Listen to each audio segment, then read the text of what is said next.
I got comments every single day making fun of me for the fact that I have lip filler. Now that I don't have lip filler, and I got a lot of it dissolved, I get comments telling me to get lip filler.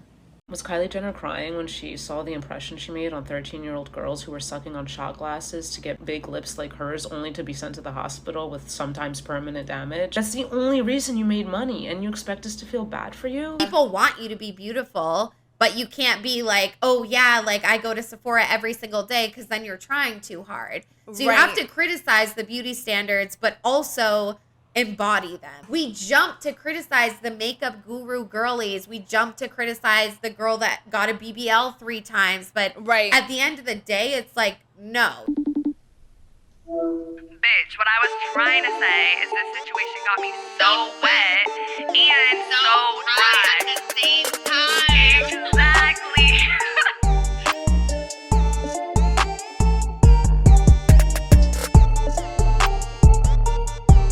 What's up, bitches? Welcome back to another episode of So Wet, So Dry. I am one of your hosts, Autumn, like the season. I'm wearing a skirt right now with no panties, and that's just the way I like it. And I work in entertainment. And I'm your other host, Fiji, like the island, like the water. I'm having a Carrie Bradshaw moment right now, and I work in social media and marketing.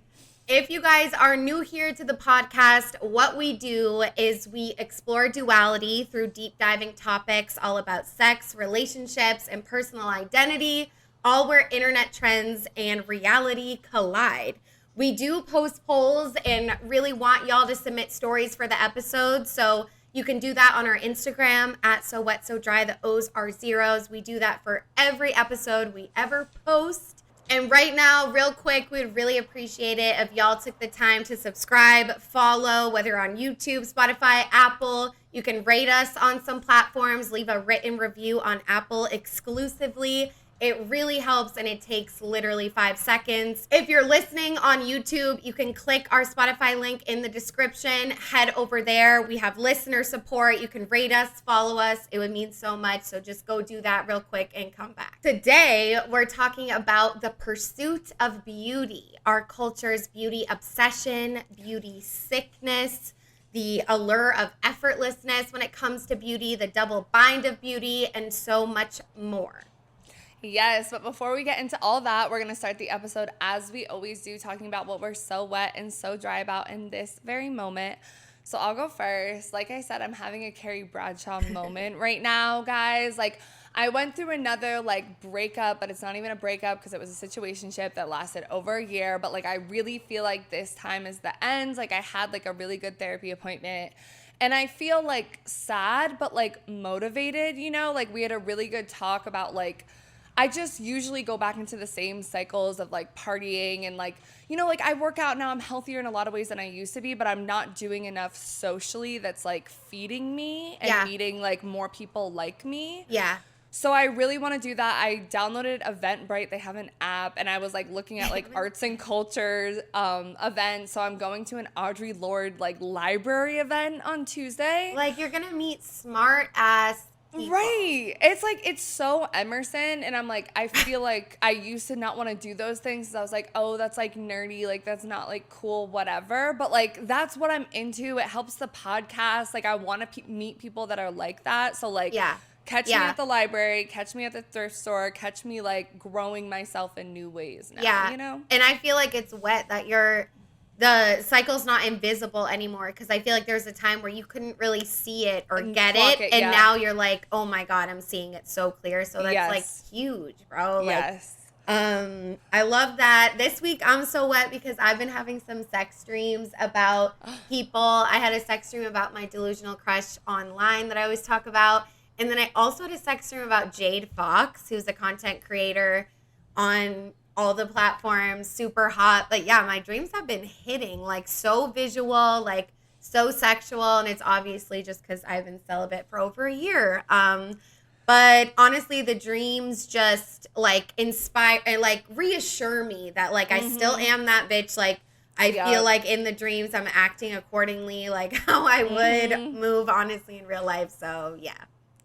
Yes. I love that. I am so dry. Honestly, sometimes I wish like the dries went first before the wet, because I feel like the reason that I'm having this like moment where I want to do stuff is not just the like breakup situationship ending, but like the rest of my life, like every area has been absolute hell for the past 3 weeks, like between work, even just like financial shit, like fucking health insurance. I almost like couldn't have therapy. Shout out to my therapist for like lowering the price.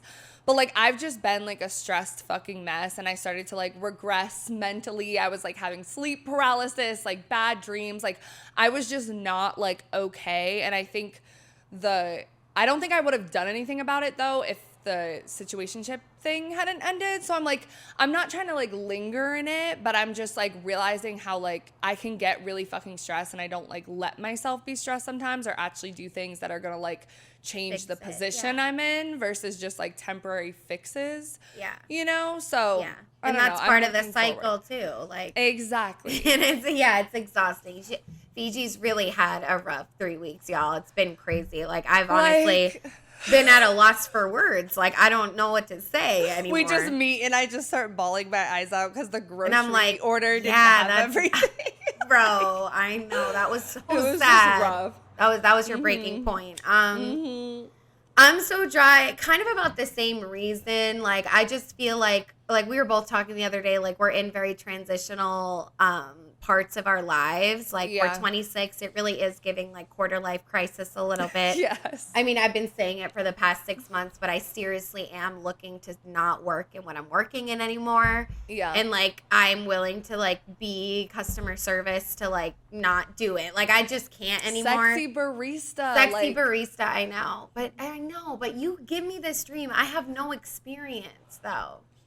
You were a hostess back in the day. Like you've had other jobs. I mean, even the job you just had, skills apply. I'm telling you, skills apply. You can't make coffee really, but like you would be a cashier, right? Yeah, like you would grab the Danish, like the Danish say hello. Yeah. No, but seriously, I honestly feel like that's the move. And going to the Audre Lorde library event and like even the other panels that you showed me, I feel similarly, and there's a block in me doing the things that make me happy. And for me, honestly, it's dance. Like I miss dance. Like it's so weird how like you have these hobbies growing up, and then you kind of like if it doesn't turn into a job, it's like you throw it away or you fight to prioritize it. And it's so fun fact about me, guys. I started dancing when I was 2, and I danced all the way till like mid college. So like I was 20, 21. Once I started smoking cigarettes, it kind of went out the window, but I loved to dance. Well, you were stripping. It was in a different environment. Different type of dance, exactly. Yeah. So I'd love to just explore dance more, and we just need to do what makes us happy. But the real tea is, like, no one has time because we have to pay bills. And like, money. It's exhausting. For classes. Yeah, it's a lot. Yeah. But let's get into the episode. The reason you guys are really here. And as we said, we're going to talk about the pursuit of beauty. So what the fuck is that? We're going to start by defining it and kind of defining beauty in general. Like, I know it's a little corny, but like, honestly, it's kind of tea. Like we all have different perceptions. We all know beauty is subjective. So the Google definition of the pursuit of beauty is: the pursuit of beauty can encompass not only physical appearance, but also the appreciation of art, nature, and aesthetics, which can be deeply enriching. Enhancing one's appearance can boost self-confidence and well-being, leading to personal empowerment. So basically, to me, the pursuit of beauty is just constantly having that in your mind and wanting to constantly be more beautiful or fit into different aesthetics and just be on this journey of like always trying to be more beautiful. And age obviously plays into that. It becomes more intense as you get older, especially as women, because it's all like looks fade, blah, blah, blah. Like everyone says that. But I don't know. I kind of want to just start with talking about what beauty means for us, and also ask you like, what is kind of your first experience like growing up with beauty, whether it was positive or negative, like something where you're like, oh, like I feel so cute in this dress, or, you know, a parent said to you, you have to cover that up, or, you know, something. It could be negative or positive. Can you think of anything? I think for me, definitely like when I was like really young, I did dance too for like a very couple years. So that was the first time I really wore makeup. And I remember thinking it was like cool, but like really uncomfortable. And then because I also went to Catholic school, like we could only have small stud earrings, one necklace, one bracelet, no makeup, like no colored hair, nothing. So it wasn't really an option for me. But I remember when I went to like public school and I started to like become a preteen, like my mom was always like, she was always very open to like letting me explore makeup and like showing me what to wear and what not. And like in the early 2000s, remember like lipstick and like lip gloss like weren't as much of a thing. It was like very like foundation as fuck. Dude. But then like not like putting a color on your lips. So I remember my mom always being like, you need a color on your lips, like you need a color on your lips. But like I do remember like my mom like helping me, like we would go to the mall and go to Clinique because she had her little points or whatever and get her little stuff, and she like showed me how to put foundation on and like all that stuff. So like once she showed me and I was in public school, like 7th grade, like I was wearing makeup pretty consistently. Nothing crazy, but like definitely, you know, face makeup. Yeah. Yeah, it's so crazy to think about. I feel like my first positive experiences, I was lucky, and I feel like my mom would tell me, like, you're beautiful inside and out and things like that, like, love your body, like, oh my God. She still says that shit. But I feel like the negative one is I remember, like, the 5th grade dance. Like, we're in elementary school. There's no dances. But in 5th grade in the summer, when you're going to 6th grade, there's a dance for all the 5th graders. And I was coming from the dancer side of which I looked crazy. Like, I took my hair out of a tight-ass bun, whipped it down, and, like, my style, like, my mom always had me dressing different, and now I'm so grateful. But back then, I stuck out like crazy. I was wearing, like, a long green maxi dress, which, like, sounds cool now. But back then, like, no one was wearing that shit. Like, people were wearing, like, jean shorts, like, honestly, already at that age or whatever. And I feel like that's the first time I realized that maybe I'm not, like, beautiful to guys. Because I remember my best friend growing up, everyone wanted to dance with her. Like, she was bombarded. Like, those dudes were obsessed with her. And, like, no one wanted to dance with me. And it's so funny because, and this is sad, but she did end up having some sort of anxiety attack because the guys, like, wouldn't leave her alone. But, like, me and the outskirts, I'm like, we can dance, though. Like, because I'm like, but I feel like that was when I realized, like, okay, like, people don't think I'm pretty because, like, all the other schools were there. And it was, like, a big moment. So that was, like, kind of my first negative. But I don't know. With makeup, it's weird, too, because I feel like my mom never really, not that she wasn't good at makeup, but like I did her makeup like from when I was younger. I don't know. Okay. I do remember my mom, like one thing she told me when I was like younger that I like never forgot was that like once you start wearing makeup, like when you don't wear it, everyone's gonna ask if you're okay and if you're tired or what's wrong with you. And it's so fucking true because I remember like once you get into high school and like whatever, like days where you wake up late and you're fucking tired and you don't wear makeup, everyone's like, are you good? Like what's wrong with you? Like, that crazy? You know? And it's like, no, that's just like my natural like face or whatever. No, and like type shit. It's crazy. And I think for defining beauty, like I feel like this is cliche, like everyone would say this, but beauty to me like really is confidence. Like if you guys listen to the podcast, we talk about how my type is all over the place, and I really think it's because I just like feed off energy. But like I don't know, and I think beauty to me, like I'd be lying if it said it wasn't looking like a bad bitch, you know, like someone like Meg the Stallion, or like I do consider that sort of like bad bitch, baddie core beautiful. Yeah. But it's hard. Like, did that come from me? Did that come from somewhere else? And like we talk about beauty with nature and aesthetics, like, you know, the ocean, like it's so much, you know, and I think when people show their emotions and are vulnerable, I think that's beautiful. And that's what because when you first were saying like beauty and stuff, and then I was like, okay, no, like the episode is more about, you know, I'm like physical. Stallion. But like I've been thinking about that a lot, and I think it's just because I was on Eventbrite looking for art events and like whatever, and then there was one where it's like, you can go tell a story or something, and there's a theme, like the theme is like space, and I was like, oh, I should do this. Nice. Like, you know, instead of You spoken get word up there poetry, and tell the story? you get up there and tell, like, Please similar to film like it. what I would have done at Emerson. Yeah.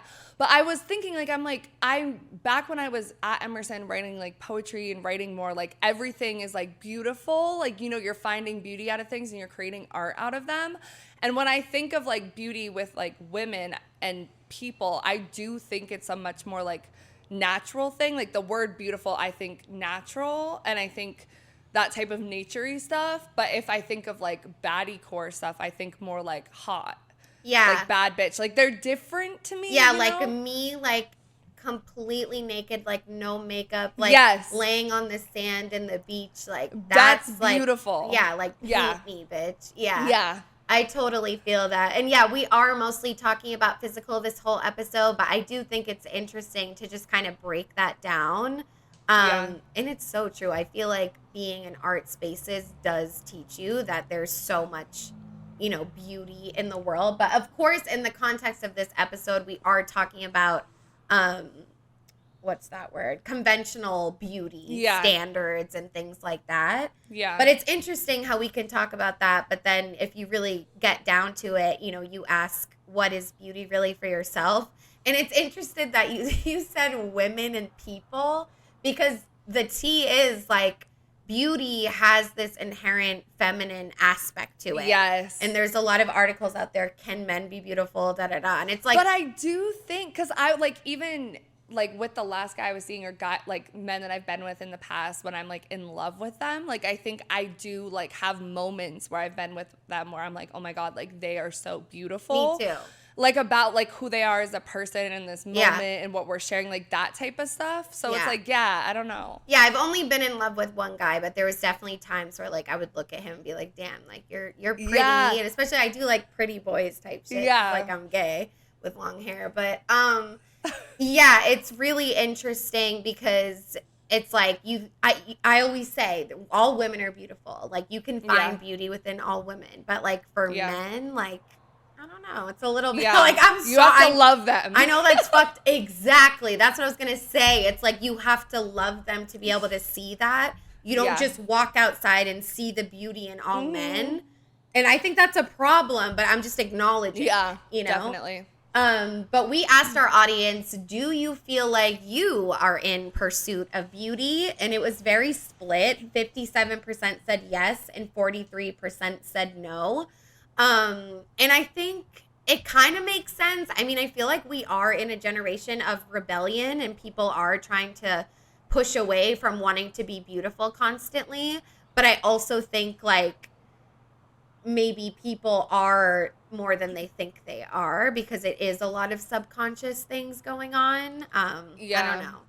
Yeah, I feel like we're also, because when I think about this, I'm like, when it comes to beauty, and it depends, like, is it makeup, is it Botox, is it your body, all of those things? Because I feel like for me, not as much, but I do feel like I'm constantly in the pursuit of, like, style. And I think, like, right now, the time that we're living in is very, like, you can have a lot of different styles and still be cool. Like you can shave your eyebrows, bleach them, dye your hair, wear crazy eyeliner, have piercings, like all this different stuff to play with your look. Yeah. And I feel like in less than I used to be, but I do feel like I've always been in pursuit of like style and looking different. I think honestly more recently I've been the most okay with being more natural. Nice. You know? Yeah, totally. And it's like, you know, it's even like being more natural. It's like in this like clean girl era times, it's like I would almost argue that you still are, you know, in pursuit. And I think that I definitely am as well. Like I am. And I'll be honest with you guys. I love like being beautiful is like a kink to me. Yeah. Like I love feeling beautiful and I love like doing beauty like things. But the question is like how much of that comes within me and how much of it has been ingrained within me that I just learned to love it over time. Right. And that's a question I do want us to answer because I meant to say this at the beginning, but a little disclaimer, there is so much content out about this topic and we really, really want to bring a different perspective. And a lot of the content is like, should women live in a pursuit of beauty? Is it wrong? Yes or no? But it's all about this middle ground, I think. And who's to blame. You know, there's a lot of that going on. So we're going to talk about all of it, but we do hope to offer something different. But the next thing we asked our audience, which kind of going in line with, you know, this beauty being maybe about nature and just about other things, like what would life look like if you were not in pursuit of beauty? And 50% said I'd prioritize other areas of my life more. 40% said I would eat whatever I want. 10% said I wouldn't take hours to get ready. And 0% said I'd have more time for cool hobbies. I feel like I voted for it wouldn't take me hours to get ready, because I do feel like that's my biggest thing. Honestly, it doesn't matter where the fuck I'm going. It takes me 3 hours. Like, it takes me so long because I'm just like indecisive with things. The I would eat thing, whatever I want, did make me really sad. Just because I feel like part of me was like, oh yeah, that's me. But no, the fuck it's not, bitch. I literally eat whatever the fuck I want. That was me like maybe 4 years ago. Do I feel guilt about eating things? Yes. Yeah. But it's not stopping me, which I think is like growth, because we should eat whatever the fuck we want. And then prioritize other areas of my life more. I mean, I don't know, because I'm not necessarily like going to mad beauty appointments. Like I used to when I was a stripper. I would have my shit on lock because I had money. Like, I could afford to get my hair and nails and wax and all that. Like, and it was also part of your job kind of too. Bitch. I'm like all these little cutesy outfits. But anyways, what do you think? Yeah, I definitely agree. I'm surprised it's not higher for the take hours to get ready. It was just us, I guess, because I saw you voted for that too. Yeah, because I'm like, I mean, honestly, on my day-to-day regular life, I work from home. I don't put makeup on. I have a tank top and like shorts. So like, I don't think it really affects like my daily life as much. But like, I like to do it. Like, I like to get do my makeup. I like to get ready. Like, I do think I spend a lot of time at appointments, like waxing, like nails, which I don't even have right now, hair, like all of that stuff. But I don't know, like, it's funny because with the last guy that I was seeing, like earlier this week, actually, he wanted to go to a bar like in the middle of the week. And I was like in my pajamas, like no makeup, like nothing. And he was like, no, let's go now. Like, let's bring the dog and go now. And I was like, no, I need to get ready. And we had this whole fucking conversation where he was like, no, like, you're beautiful the way you are. You don't need that, da-da-da-da. And I was like, no, like, I appreciate you for saying that. But it's also like, one, I have an appearance to maintain. Like, I know these people out. And like I said before, they're going to think something's wrong with you if you don't do your makeup. But two, like, because I work from home so much, like, I like to, it's my chance. And I listen to music, like, it's a vibe to get ready. Like, I feel hotter, like, I feel more confident when I do it. It's so fun. Like, getting ready to, like, for this podcast, like, I dread it, but at the same time, I get it. Yeah, and it's a vibe. But one other thing, like, now I don't think it's as bad, but back when we were at Emerson, which, like, we both weren't great at going to class and, like, sleeping all day and all that stuff. Like, I would not go to class unless I had an outfit and my makeup done. And I think that really fucked with my life in a lot of ways, because I would wake up late. I would be like, oh, I don't have enough time to get ready. And then I just wouldn't go to class. Yeah. And you know, that was kind of like, and correct me if I'm wrong, but like freshman year, you would do that a little bit more, but it was more so like the following year. And I do think we went to Emerson College in Boston. Like, we were the same year together. Mm-hmm. That's where we met, freshman year, and the rest is history. But that culture was very like, if you don't look cool, what the fuck? Like, it's that not was like a university. If you don't look sweatpants. different, like we would go to class. I went to class one day in like 8-inch platform heels. Mini skirts, fucking like platforms, it was like tights, the like runway eyeliner. type shit. That's the culture of our school. And it's like, even in a place that it was a safe space to talk about, you know, mental health and all this stuff, it's like there was that. And when I hear you talking about your nails, it's like, that goes with your style. Like, you want the nails for your fit. So, and I have finger tattoos. Like, it's the whole thing. And it's like wanting to have a certain style and prioritizing your style is not a bad thing.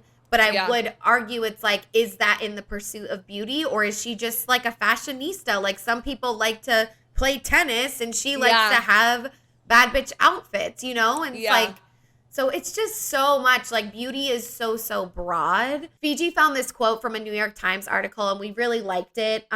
It says, "What I can tell you may not be exceptional, but it is the truth. The greatest moments of serenity I've had in my life are not the times when I felt beautiful, but when beauty was the furthest thing from my mind." So just going along with, like, what would life look like if we weren't in this constant pursuit? And I don't know. I kind of think it's tea. I really like it. It makes me feel good. But I would argue that I don't think like beauty needs to be so far away. Like I don't like to demonize beauty. And a lot of people online do, and some people aren't. But I personally don't think it helps to be like, that's the furthest thing from my mind. Like, it's like I burned my bra. Like, I don't know. It's like that sort of. So although it does make me feel good, I'm also like, I don't necessarily think that needs to be true for everyone. Yeah, and it's different types of beauty, right? Because it's like, okay, so maybe I'm not focused on my outward appearance and I'm like, quote unquote, enjoying life more because I'm with like you and we don't have to like do our makeup to just hang out and have fun, or I'm with like the person that I'm seeing and they think I'm beautiful without it, or like all of that. So it's like the moment in itself is still like beautiful, but like I'm not focused on my appearance because I'm comfortable. Right. You know? So, right. And I do feel like there is something about being the most comfortable. That's good to differentiate. Yeah. It's like, you can be thinking about beauty and living in a beauty space because you're like in a cool area with someone you love. But it's that when you're not thinking and feeling insecure about your appearance. Yes, I totally agree. So going off of that, I do want to propose the question, like, what would life be better when you're not in the pursuit of beauty? And I think for me, because of how much beauty makes me happy, I'm not sure. Do I think the world would be better without crazy standards? Of course. But I think for me personally, it does make me happy to like be in the pursuit to look my best and things like that. You know, I don't think it's so black and white like that.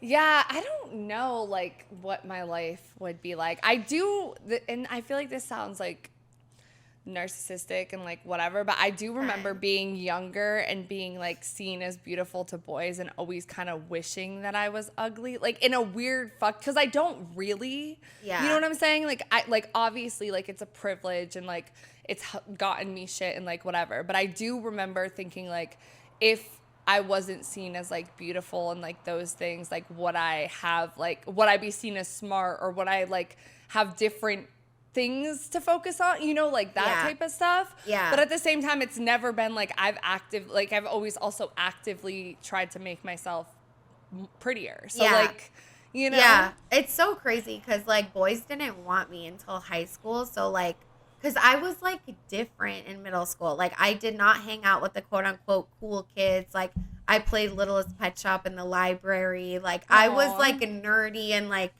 artsy. Like I would wear crazy clothes, and like that's when I wore my glitter eyeliner and everyone thought I was like crazy. Like no, people didn't want me. Like I was like too different.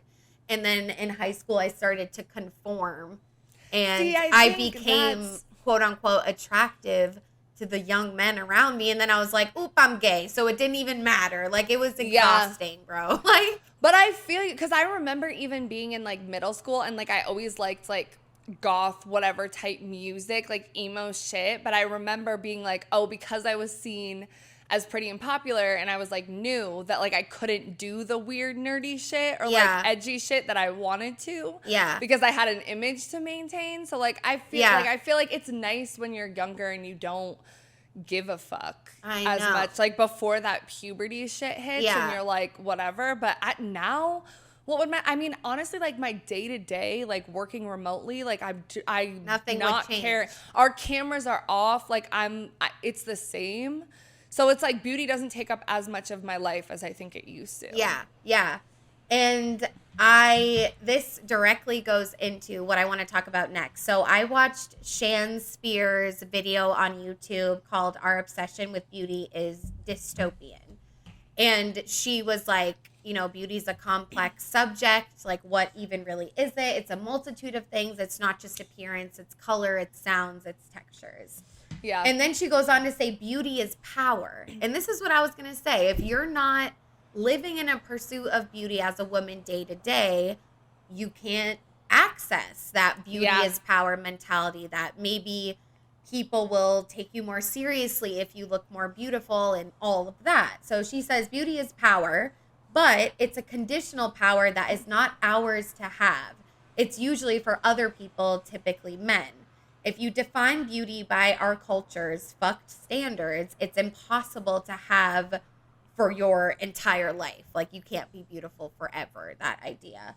And, you know, that sort of, our culture's fuck standards is conventional attractiveness, white women, blonde women, that sort of thing. And then Shan Spear put in a quote from an article that said, "There's always someone else in charge. It's a grotesque kind of power that begins to disappear just as a woman starts to find her footing in the world." So it's obvious that there's different, you know, beauty's a complex subject, like she said. So would life be better if we're not in the pursuit of beauty? For me personally, I don't think so. But if you're talking about these standards that we have and beauty being power and like wanting to access that power, I don't know if that's, you know, a good thing and what I want to do. Like, maybe that's the unlearning piece, but I want to keep like how I love beauty and feeling beautiful. It's so hard to explain. Am I making sense? Yeah, no, I think you're making sense. And like, for me, it's also because I'm thinking, like, I've been thinking a lot about what it means for me and myself internally, but like taking it outside of that and like thinking about how other people are like perceiving you and acting towards you and all of those things. Like, we live in such an online society that's like beauty and like filters and like all that shit is like such a big thing that when you go outside of the realm of what's like what's the norms of beauty, like, people are mean. And I was thinking this because I was scrolling on TikTok the other day and I saw this really pretty girl, like cool style, whatever. And it was just a cute video of her just kind of like standing there half dancing, half posing with like music. And it had like 1.2 million likes. But she didn't have like the body standard that is seen as beautiful by our society. Like, she had really thin legs and kind of like a bigger top. And people were so fucking mean in the comments. Like, I looked at the comments and people were like, "Oh my God, like, she looks like this character. Like, what is this shape? Like, Why? I would hate to have that." And like, that's the thing that's so fucked, because it's like, she is like a really pretty girl with cool style. Like, she thinks she looks good in this video. Like, she still has 1.2 million likes. Like, people still think she looks great. But people are also still hating on her because she doesn't fit the standard. And so it's like, it's so fucked, because it's like, no matter what you're gonna do, you're still like victim to what the rest of society thinks. Yeah, you really helped me with that, because it's how you feel internally about beauty versus the external, how other people feel about it. Yeah. And that's the part of the pursuit of beauty that I obviously don't like. Like, it's like, she's looking cute. She did her makeup and her outfit. She's doing everything that she thinks she should do to be beautiful and post this. And then she just gets absolutely ridiculed, because if you're not in the conventional standards, even if you want to be free, be beautiful, and represent your own type of beauty, if it's not conventional, then you're going to get bashed type shit. Exactly. And it's exhausting. So all that to say, we asked our audience, should women live in pursuit of beauty? And 23% said yes, it's okay to want to be beautiful. And 77% said no, there's so much more to life. And I will say, like, maybe this is a reach, but I do think when people say there's so much more to life than being beautiful, it feels misogynistic to me. Yeah. Like, it makes me think of a girl that is a quote unquote try hard, and they're like, "Oh my God, like, she would be so much happier if she just stopped doing that." Like, and it's just like, but she's just a product of this very fucking society. Like, she's not really doing anything wrong. And so I just don't like that. I don't like when people say there's so much more to life to being beautiful. It's like, no fucking shit. And I acknowledge that I wrote this poll because this is a common rhetoric. Like, that's what people say. Like, you shouldn't, there's so much more, blah, blah, blah. But it's like, for people that are artists, for people that have an image, it's like, that is their life. That is their life. And should it be? I don't know. Like, because all these standards, it's like celebrities, they have to keep up with everything. Like, honestly, for celebrities, they have Yeah. to be in a pursuit of beauty of some sort. Yeah. And so I don't really know how I feel. I definitely am like, yes, it's okay to want to be beautiful for sure. Because I also think it's on some like unlearning sexism shit. It's like women were told like you need to be beautiful. That's all you're about. It's just a pretty face to look at. So we as women take that internally and make beauty something beautiful that we can be proud of and trying to move away from that. So Yeah, because it's like a catch-22 where it's like you shouldn't want to try to be beautiful because then if you do, you're trying too hard. But if you don't, then society is going to be mad at you because you're not fitting into the standards that like you're supposed to. And like, I saw another TikTok yesterday. I was on TikTok for so fucking long, but there was this girl who she had gotten like her face stuff done. Like she got a nose job, like Botox. Like she was really fucking good at makeup. She had like a 10-minute video. I watched the whole thing of her doing her makeup. Yeah, you did. And like it was so like scientific. That was one of the fucking comments on the video because she was like, oh, like if I put this little like dark spot here, like this adds like a shadow, like this makes it look like that. Like I had never heard anyone talk about makeup in that way, but like she was a makeup artist and I was scrolling through they're her chemists feed. or like scientists. Yeah. Literally. Like I was scrolling through her feed because I was like, this is really cool. Like I've never heard someone like talk about makeup in this way. And she had a bunch of posts where she was like talking about how people hate on her for like wanting to like be beautiful and looking like this. And she was also queer. And it's also like you see a girl like her and I think our impulse is to think like, oh, she's trying too hard. She's appealing to the male gaze. She's doing all of these things.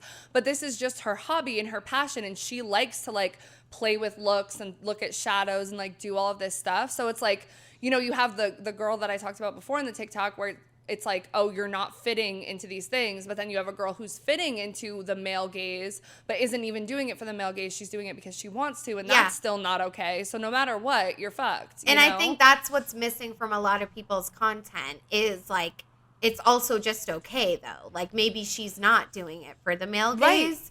And it goes directly into our next, that we're going to talk about someone that I don't like at all. Mm-hmm. Her name's Lauren Chen, and she had a video in defense of the male gaze, women in the pursuit of beauty. So this is kind of like, she talks about some cultural changes, like between the 2010s and 2020s in terms of like people being pretty versus ugly in the mainstream. But we need to remember media literacy and who this person is. And Fiji taught me how to do this. But Lauren Chen has a lot of videos that are fucked up. Like her whole channel, you go to it, she's very openly not a feminist and like very so for conventional beauty. So just to give some context, I'm going to do a quick montage of just some things that she said. Hollywood liberal tears. I had forgotten how tasty you were. Let's talk about how feminism has demonized motherhood to the point that it's now actually causing an existential crisis for Western society. Are you going to be cooking for him? Are you going to be cleaning for him? Are you going to be baking for him? But it's like, do you listen to yourselves or your fellow feminists? Because it absolutely is anti-family. So basically, this woman's whole thing is she talks about how this mainstream feminist rejection of the male gaze caused the fat acceptance and body positive movement. She was like, we had a lot of appreciation and promotion of female beauty, but then there became a low point in 2018 to 2020. And she says actors were uglier than ever and plus size models and ad campaigns were being amplified. And she mentioned some people in the spotlight during this time, Kristen Stewart, Mindy Kaling, and Amy Schumer, and thinks that they're ugly. And then she was like, you know, it's not socially acceptable to be a beautiful feminine woman anymore. But she's like, now in 2024, it's more popular and trendy to embrace that sort of classic feminine beauty. There's a bunch. And then she talks about all these remakes of movies with noticeably different characters. And you could see the beauty standards. Like if you look at 2000s from Mean Girls versus the Mean Girls that came out, you know, now, she's like, the girls were so much prettier back then. And now it's like we have this new like mainstream ugliness. And then she argues feminists went way too hard trying to make women uglify themselves. But she's like, celebrities are starting to become more attractive again, like Sydney Sweeney, Sabrina Carpenter, and Madison Beer. All white women. she criticized Zendaya. She said, you know, society tried to make Zendaya the most gorgeous celebrity, but she's like, I can't even get into that right now. And then I stopped watching. But all this to say, it's like, when we do think about the culture, it's like, she's basically saying that, you know, feminists were angry about beauty standards, and then the body positive movement started, and then Hollywood had to adjust and be like, okay, we can't have conventionally attractive, pretty people anymore. But now we're slowly starting to get back into that. So it's just interesting to think about sort of like how it does happen in Hollywood, and how if there is a fat, you know, positive movement, that Hollywood's going to mimic that. But she was talking about it like it's a horrible thing. And it's also like Kristen Stewart, gay, Mindy Kaling, Indian. Like, she's like shitting on marginalized groups, you know? And so it's just like, I don't know. And like, I think that she's a woman of color. I'm not 100% sure, but it's all just like very so confusing. But ultimately, she argues like, yes, women should live in pursuit of beauty, and rather they should embrace these feminine classic beauty types like the Sydney Sweeney white blonde. And if you're not going to do that, then get the fuck off the runway type shit. So it's just really scary. Like, she has 600,000 subscribers, babe. Like, oh my God. It's terrifying. And so, it is like, it's weird this time that we're in right now, because it feels like, you know, Ozempic and like the thinness, we're coming back to like that era. No! And also like trad wives, like traditional homemaking, like white women and like blonde women, and like, you know, that beauty standard, I think is returning in a lot of ways. And it's like, I don't know, because like when you have like Barbie and like shit like that, like I feel like it is okay. We had this weird feminist moment where it was like, you know, you shouldn't want to be like pretty or like feminine and like all of those things, but like that's okay too. So like there should be space for that. But also like beauty is subjective, and like to say that like, oh, these people are ugly, she or put they don't them care on the about screen. like that these people insane. Are ugly. It was just Kristen Stewart is so hot. Like, I mean, she's obviously homophobic. Like, if you don't like Kristen, like, if you can't just acknowledge that. Anyways, it's just, and it's like that whole idea of like the trend coming back of classic feminine beauty. It's like, that's scary. It's like, we just want people to be beautiful in their own way. But she's not wrong in that sense of like Sydney Sweeney. Like, a lot of people do say like she's the epitome of like that Marilyn Monroe or whatever type of Hollywood beauty. I'll never forget. And Sabrina Carpenter. Sabrina Carpenter. She's just like a young little, like, not, okay, I sounded creepy. Like, she's feminine. just like tiny, like very Dolly Parton. Yeah, but that's even the thing. Like, I don't know what the right word is to describe these things, because sometimes it's like when we say classic feminine beauty, we know what we're talking about, but it's also very white supremacist, and it feels very, it just feels like fucked up because like even the idea of femininity, like even what's her name, the Algerian boxer at the Olympics that like just won. Did you see the stuff about that? Like, she is a cis woman that won this fight, and like everyone's freaking out because they think that she's fucking trans, and then it comes about like, oh, she's just got higher levels of testosterone, which is like, why are we even talking about this woman's fucking hormone breakdown? But that's the thing, like, I have endometriosis, polycystic ovaries, like my testosterone is higher than other women as well. And like, what is like femininity, what is estrogen, like what are all these things that are like, what does a woman look like? Like, she's a woman just as much as like you and I are Sydney Sweet. Like, we've lost that as a society, because it's like, and it's the polar opposites, you know? It's like it's not to, this is gonna sound so fucked up, but it's not to like amplify quote unquote ugly people. It's just to not even take that shit into consideration.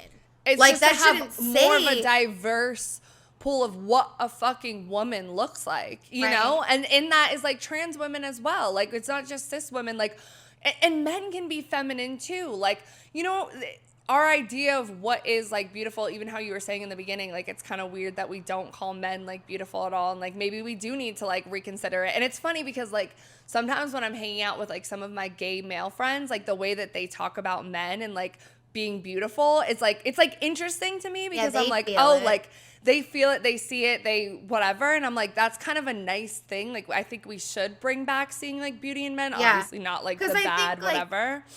Like a lot of gay men maybe aren't as afraid to say the words like I'm beautiful, whereas like a lot of straight men are so like choking on their masculinity. They don't want to be beautiful. They want to be Yeah. sexy or handsome or fucking, I don't know, muscle, Yeah. big boy. Right. So yeah, it's all tea, bitch. And so I really think this Lauren Chen, like, she's got a beauty obsession, like, for real, and not in the good way.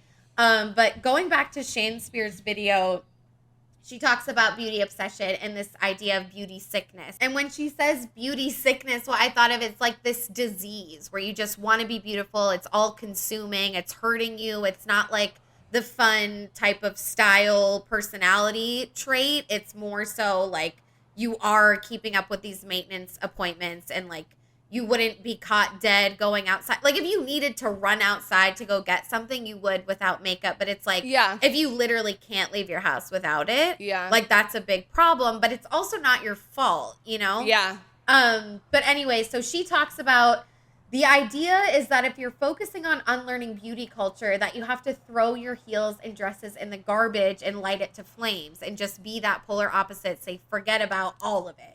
Right. But she argues it is possible to acknowledge your beauty sickness while also engaging in beauty, like with beauty and like different beauty routines. So you can know about what's going on in the culture and still post your makeup video because it's fun, Yeah. you know? Both Exactly. things can be true. So she really did go in on the duality and was one of the only people that I heard say that this conversation doesn't seek to villainize beauty, but rather turn our obsession with it down and acknowledge the beauty sickness of it all. Beauty obsession can be and is harmful, but beauty itself is not the enemy.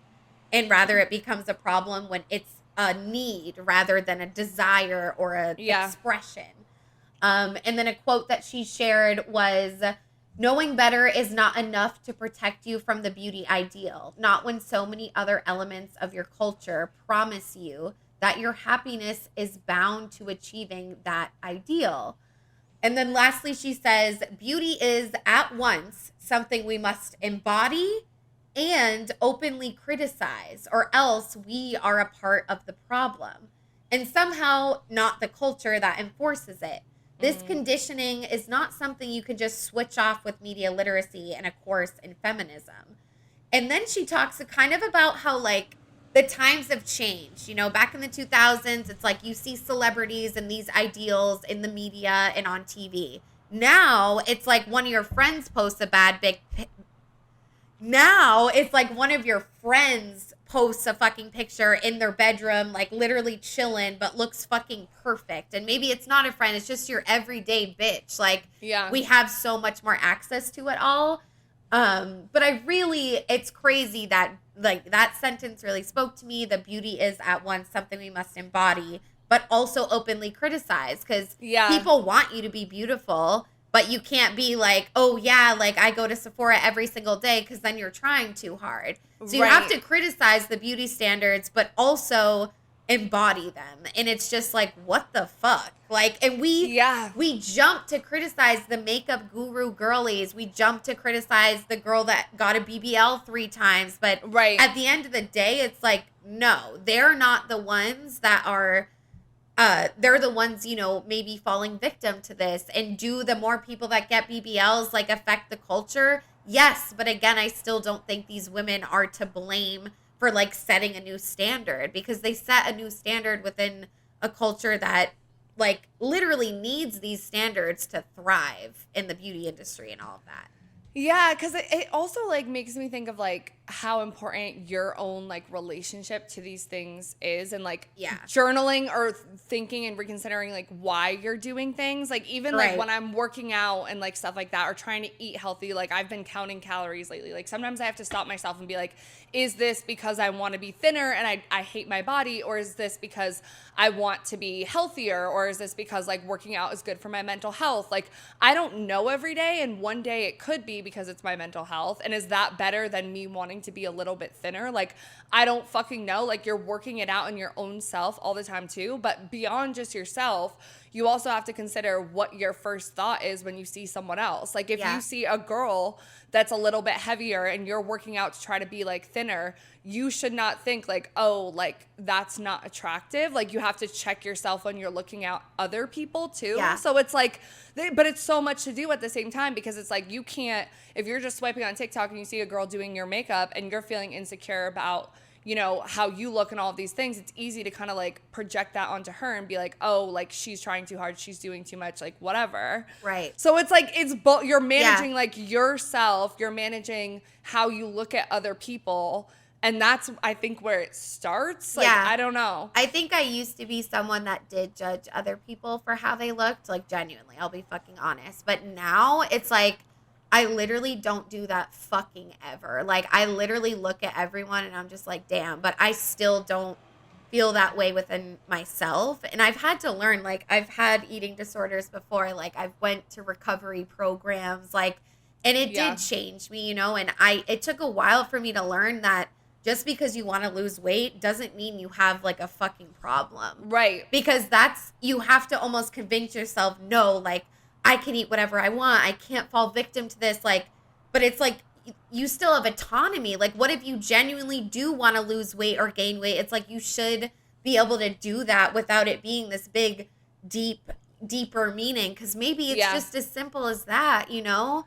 Because it's internalized shame. Yeah. Because you're like, oh, like, I need to separate myself from the standard, and like, this is fucked up, and I should be able to eat whatever I want, or I should be able to leave the house without makeup and all of those things. But then if you do that too much, it's also like, wait, no, like, I would like to do these things. Like, I do find enjoyment out of doing my makeup or fucking making a smoothie, instead of like, I feel better when I drink a smoothie versus like Five Guys. Like, you know, like, there's nuances to all this shit, and you have to like constantly like check yourself and be like, both can be true, and where is like the happy medium. Yeah, because it really is the balance of like how you're feeling internally, and then also the external piece of how people are looking at you and how you're looking at them. Like, it's all you know, when you walk into everyday society, it's like we all put on some sort of mask, you know? So it's like how you feel about beauty alone in your room can be very different than like how you engage in a crowd. Like, it's very different. So next we're going to talk a little bit about plastic surgery and how that directly relates to reality TV. So we watched Madison Brown's video, When Trying to Be Beautiful Makes You Ugly. And she talks a lot about this sort of quote-unquote natural beauty versus Botox beauty, shall we say. And she says people are starting to see the effects of surgeries. A lot of young women in their early 20s are looking a lot older because they're getting fillers that a 40-year-old would get. On Love Island, there were contestants that went viral, and the doctor was guessing, because the doctor was guessing their age and how much, what they had done, and all of this again, someone that literally is a plastic surgeon was like going on and talking about these women ages and being like, oh, that's so, it's like, bro, you literally do that. So let's watch that TikTok really quickly. Guess their age. Okay. Guess if they're natural or not. And then say what you think they have done. Okay. Okay, so the first girl is Jess. She's 38, lips, nose. Yeah, so obviously she had some work done, in my opinion. This is Harriet. 42, yes. Cheeks, lips, nose, fake lashes, brows, Okay, perfect. Botox. And then this is Nicole. Are those two different photos of the same person? Yes, they're one of those. No, this is Or Nicole. yes, yeah, they're the same person, but two different photos. This is like her on Instagram versus her like, yeah. All right, so I'm gonna look at a real photo. Yeah. Okay. Yeah. Okay. She's 35, lips, veneers, Botox, maybe a little cheek filler. Is Samantha. 32, lips, veneers, nose, cheeks. Do you want to hear their Botox. ages just for fun? Yeah. Okay, so Samantha is 26. Oh God. And Nicole is 24. 24. Oh my God. And then Jess is 25. Wow.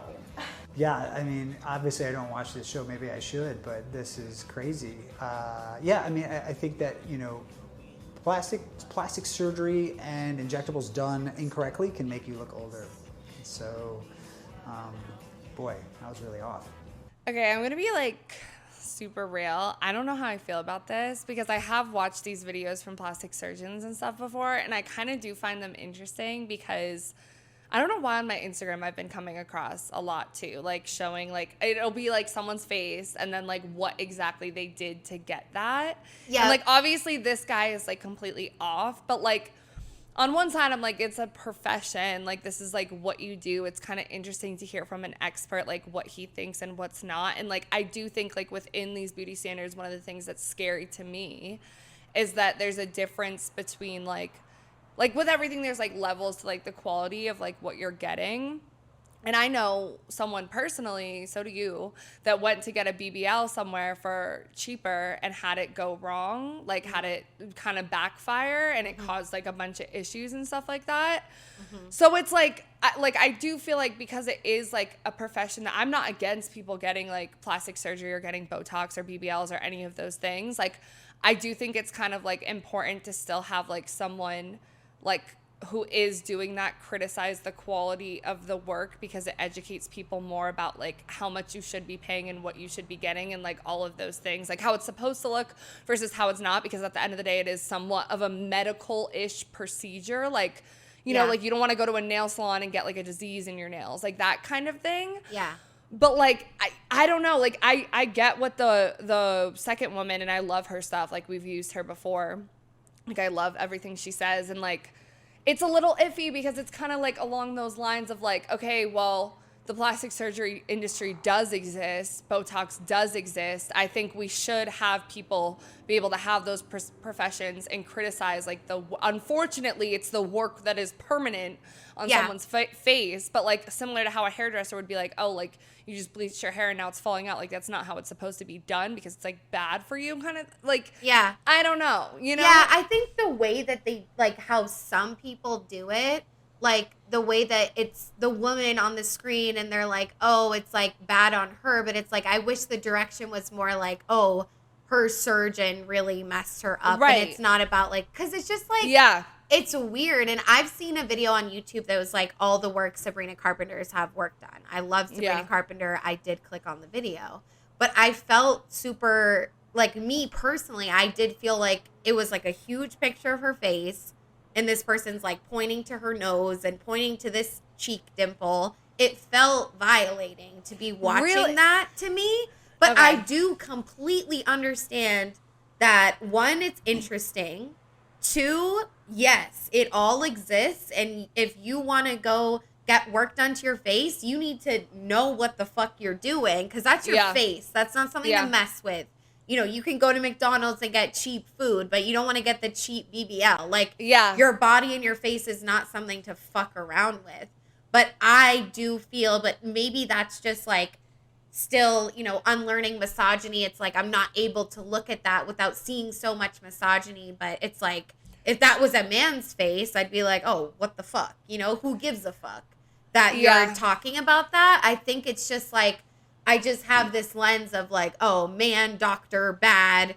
He does things to women. And because it's like, on one side, I'm like, so I think get it's both. helpful when the plastic surgeon or whatever does that, like takes a famous person, because a lot of, like, I think it's misogynistic in interviews in a lot of ways for people to ask women like what you've gotten done or whatever, because it's a weird question. That's my question. But also, and like, there shouldn't be a stigma around it, first of all.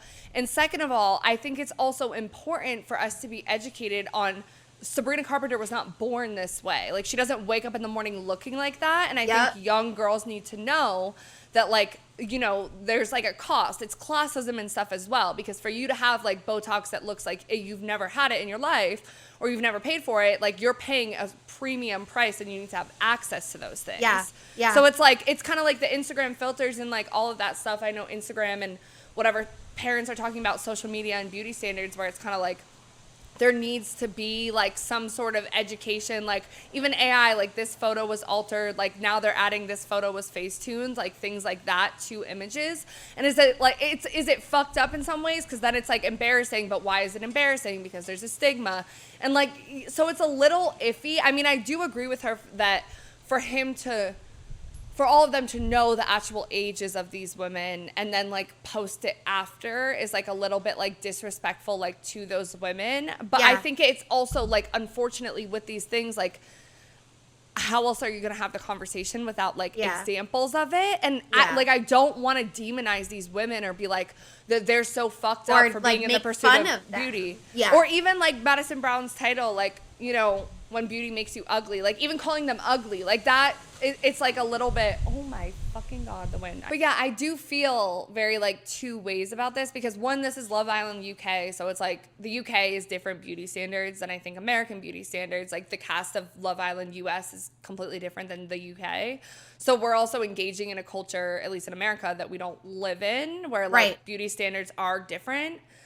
But I don't know, there are costs to this shit. Just like stripping, like when we talk about like sex works in stripping, it's not helpful for us to just be like, everything about it is great and there's no consequences and like all of that stuff. Yeah. You know, but it's unfortunate when you have to use a person as an example. Yeah. And that's why it's weird. And it sucks for me too, because I do have this lens of like, oh, well, if it was, like, what if that was a woman doctor? I think she would have still got villainized online, maybe even more. But to me, the fact that he's a man just makes me even more mad. I'm like, well, you don't have to deal with any of this shit because you don't have that standard on you, you know?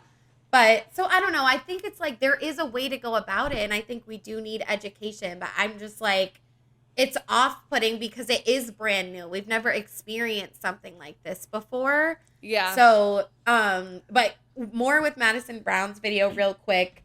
She does talk about, you know, trying too hard. So it's like you have to be beautiful as a woman, but if you're caught trying too hard, it's almost as bad as being quote unquote ugly. She talks about beauty is currency, same thing where the beauty is power. Mm-hmm. And she's like, if you're not tipping the line correctly, you might be ridiculed because these women on Love Island UK got work done because they wanted to, because of beauty standards. And it's like, that's what society told them to do. They did it. They go on Love Island and everyone's like, oh my God, they look so old, you know? So it's like now noticeable filler isn't as cool, quote unquote, anymore. And everyone's mad at you because you got the thing that everyone said would make you more beautiful. So what the fuck? Like, it's twisted. And we're going to get into this idea of like a beauty pendulum and the trends, and they swing so fast. And it's like, it's impossible to always be up with the trends and always look like that.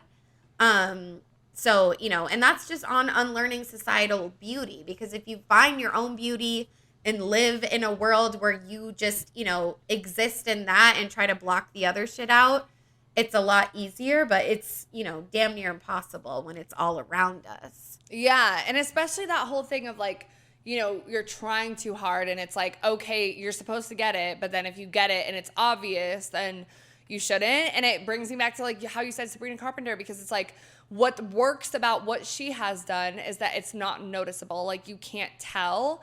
And that's also like class and access, you know, like she's getting like the best of the best out there to make, because the beauty standard is you should get it, but you shouldn't look like you got it. So it's like, I don't know. It's crazy.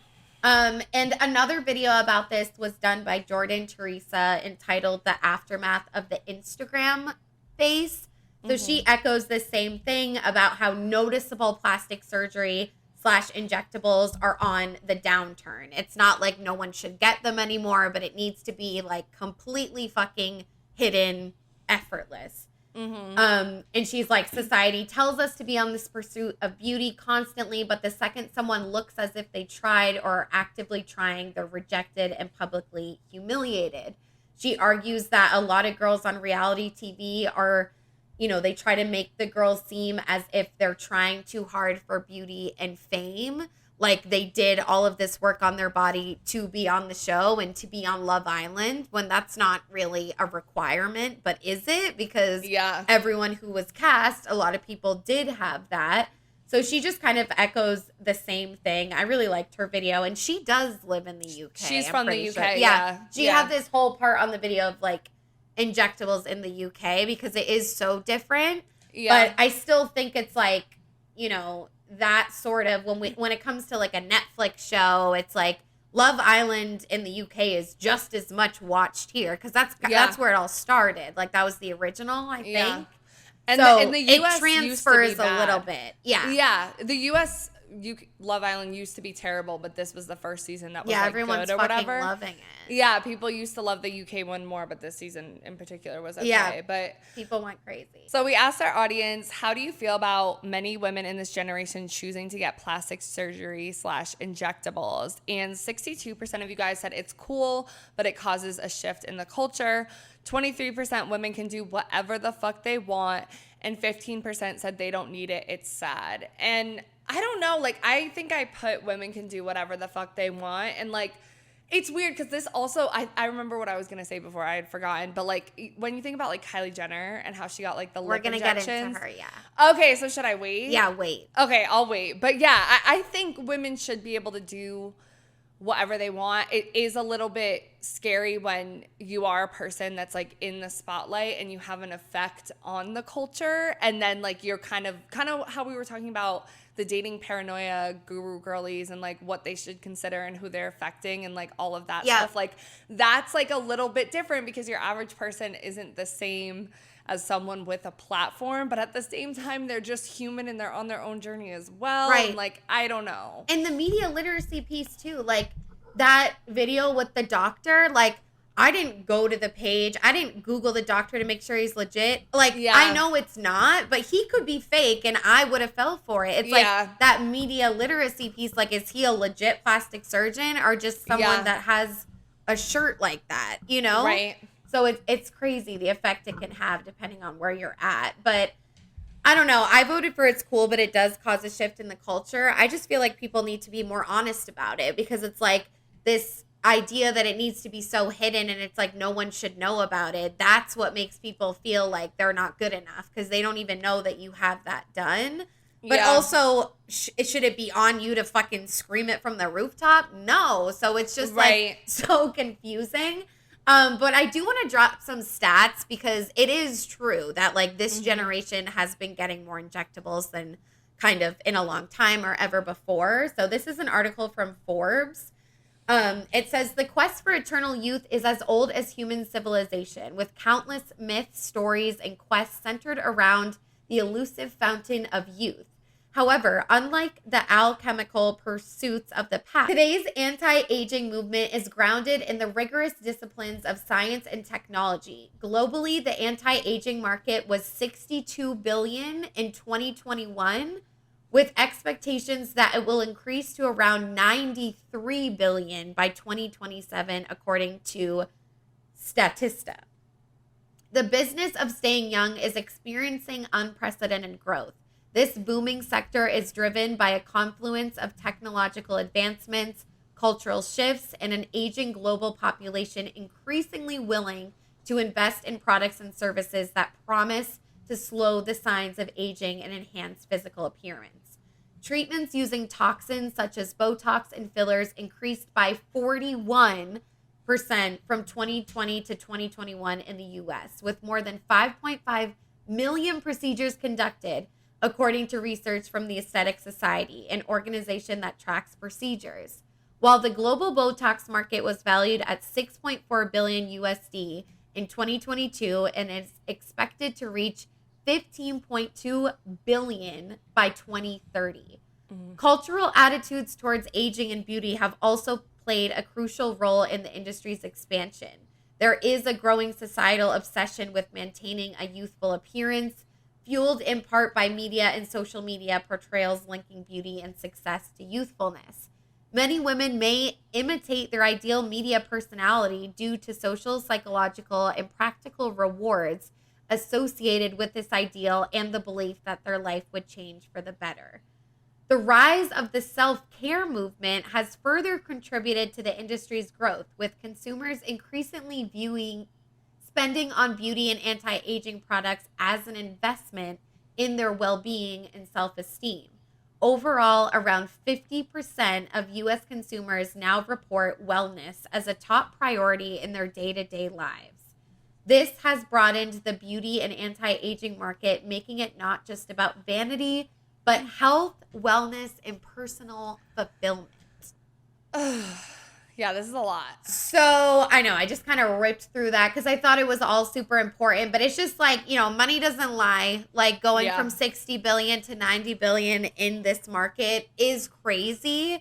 And I do think people get wellness confused and self-care confused with these sort of products that are being marketing to us. Like we always talk about, you know, like should self-care and beauty be together? Like, I don't really know. Like, yes, I feel better when I wear makeup and all this shit, but like, I don't think like stressing over all of these fucking serums to remain youthful is like that fucking healthy. But it's like all of these 20-year-olds, 21-year-olds on TikTok, it's like their skincare routine is like 100 steps. When we were that age, no, the fuck it wasn't. Like, this is new. I used to wash my face, like, if I was lucky. Like, same. Now it's Sleep like in these makeup. children, they have skincare fridges, babe. Like, they maintain, and it's like, I know this was about plastic surgery, but that skincare is also about maintaining this youthfulness, anti-aging, beauty.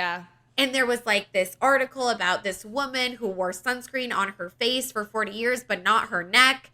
And her face looks stunning and her neck is wrinkles to fuck. And everyone's like, I need to put sunscreen on my neck. Like, it's just insane. And so I just feel like it's helpful for people that do like numbers to understand that, like, you know, we're not just making this shit up. Like, we're not just in a TikTok bubble of beauty. Like, this is having like effects on the country.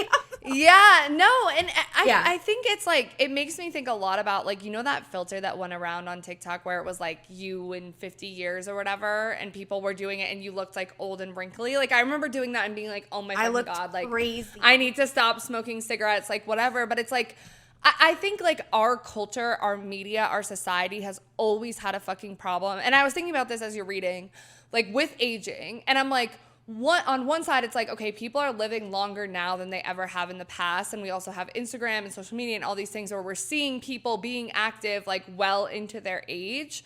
But also the fucking industry, particularly for women, because we see men aging well and it's fine. We see men getting old, like George Clooney, he's still fucking sexy, like Morgan Freeman, like he's still daddy. Like, we see these men getting old and they're still esteemed, they're still sexy, they're still whatever. But when it comes to women, that's not a thing. And then you also got to think about how predatory the industry is and how like we love to put like young women, like preteen girls on like a pedestal and the standard of beauty. And then that made me also think about how like OnlyFans creators, like there's such a thing of girls being like, oh, it's my 18th birthday, like sign up for my OnlyFans. And then also even just being on TikTok, like I remember, because I have a couple friends, like I have a good portion of my friend group that is like 22 and I'm 26, right? So like there's a 4-year age gap between us. Like my body, I think, is very different than a lot of them in the sense of like they're still young, like their frontal lobe hasn't developed, like their hips aren't as like full, like all of those things. And like sometimes I've compared myself to them, or even girls that I see doing TikTok dances, like wearing fits on TikTok, and I'm like, these girls are literally like 20, like they're 19, they're 20, they're 22, like they are not yet women. And like I've realized how my like body standard of what I think is beautiful and like face, all that, and women is different as I get older, because it's more about like, you know, who else is around you, you're the same age, like all of that stuff. But I think our culture, like our media, does not like to see women over the age of fucking 25 being pretty, you know, like we don't like to see it. Dude, it's so bad. And that's why it's like all those like shows and everything, it's like even if they're, you know, older, younger, it's like they keep them as young as they, oh wait, no, it's the opposite, they make them older. Well, exactly. So I was actually talking to, this was like a couple months ago, I was with two of my friends and they were talking about it, and I didn't even clock this, didn't even think about it, but they were talking about like Cinderella Story and like all those Disney Channel movies like back in the day, where it was young like as hell. They were like 14. 15. And the guy was like 26 Yep. and almost all of them. And it's insane because like All of them. to them to have a movie about like young adults in college, in high school, out of college, whatever, like to be like at all, like even that age was too old looking. It was fine for the men, but the girls had to be younger. And that's why I think Sex and the City was such a big thing, because it was, you know, women in their 30s being single and being like fun, and Carrie would dress up and wear like fashion and like whatever, but they still very much, you know, thin beauty standard white women. Yeah. Blah, blah, blah. But like it is crazy when you think about like when you look at people's ages, especially when we were growing up, like these girls are 14 playing a 26-year-old. Like we're never gonna look like that when we're fucking 26. Like I know. And that's why I do feel like a lot of women have that irrational fear of like getting older, because it's like once you turn 30, like that's it. Bro, Yeah. and this is so crazy, but my first girlfriend, when we were in Europe, our teacher instructor had a close relationship with my girlfriend at the time. yeah. And they like had some, like, she was like, oh, she's down. Like, it was like a funny joke. But like Yeah. she actually was, and this woman was like older, okay? Yeah. Like she had gray hair, like type shit. Core memory, we were walking, there was a reflection. I stopped to look in the mirror. I fixed my hair like in the window. Yeah. She literally looked at me and she was like, you know, beauty's not going to be there forever. Like you need Who to said find that to you? the instructor, like the professor at the abroad program I was doing. And I was like it's crazy though, because I feel like older women like have this, they become envious because Yes, of they the societal definitely impact, do. which Yes. just like polarizes us like as a whole. But yeah, it's insane. It's insane. And I think that is a really big thing that we don't even talk about that much, but it's like, it makes sense, and you can't even always blame like the older women, because You women can't. are fucking like cut out of society. And they not had it seen- worse. They had it worse. And their husbands are like we know Or in a we were different way. strippers. They're Yeah. going to like young women. They have a young mistress. They have a young like whatever. Like it's just so sad how like Yeah, we and- throw women away. Bro, and it's so crazy because when my ex-boyfriend got with that woman that was like around his age, like she was early 30s, like I was always like, I'm young, like I don't give a fuck, like you're like da da da, like I'm free still, like I still have time. Yeah. Like, you know, and like I was like making fun of her for that, and like Yeah. being ageist in that sense, and like existing within the patriarchy, being like, oh well, you're 30s, like he's not gonna want you, and then like I'll be 28 and like ready. Yeah. And it's like so, and I caught myself doing that in the time I was so angry that I just did it. Yeah. But like reflecting back on that whole situation, I'm like, wow, like I really was like, I thought she was worse than me just because of her age. Like I'm Yeah. younger, so I win. And that's going to be really scary when I'm the 32-year-old, you know? So it's just like, I want to get the fuck away from that. Yeah, Like, and we- run. We talk about that, like, my friend group, like, when we go out and stuff sometimes, because there's, like, a group of guys that are, like, the same age as me, like, a little bit older, and it's always, like, whatever new 21, 22-year-old girl that comes onto the Exhausting. scene, like, you know, and from us, like, being 26, 27, 28, like, sometimes it's, like, annoying to be like, oh, my God, of course, like, they're always gonna go after, like, the young, like, hippie, hoppy, blah, blah, blah, but it's, She's like, I had was less her. bodies. Right, like I was her at some point too, and like it doesn't help to hate on her because honestly, like she's kind of like a fucking victim in this. Like it's not predatory in the real. sense that like, you know, like none of these guys are like bad people necessarily. I mean, there are guys in the scene that like are and will prey on like younger girls kind Yeah, of like, thing, but yeah. it is consensual. But like also you're not realizing like when you're younger how you're going to be manipulated by like an older man, like you know, like that Bro. stuff. But it's like it's pushing instead of like having the older girls be like cool with the younger girls and like dropping some knowledge in like a loving fucking way. Yeah. It's just like, she's young and dumb, like she doesn't get it, and also fuck him for wanting to be with, like, you know? Right, but it's also like in high school it's like all about the older boys because they like prey Yes. on you in that weird fucking way. Like you're Yeah. young, you're innocent, but you in turn like you can feel that they really fuck with you, and Yes. you maybe can't pinpoint it's because you're young, but Yep. it's like, oh, you get so much validation, whereas like the guys in my grade were like fucking mean to me, like thought I was Yeah. the loser, but the Yeah. older guys who were like praying, like they were like they, you know, fucked with me hard. So it's like the cycle just continues. Yeah. But I love that. That was great conversation. Let's move into, so now we're going to talk about the double bind of beauty and sort of this allure of effortlessness. And I got this from Jordan Teresa's video. I found this creator that talks about the bind of beauty. So let's see what he has to say. Talk about the Love Island girls and the double bind of beauty. So I'm not watching Love Island this season, but I am on this app, and I can't help but notice these types of posts where these girls, please, they do not look their ages at all. Love Island contestants look old. Am I supposed to believe these women are in their 20s? And the search is Love Island contestants looking old. This girl's mom thought that this girl was 70.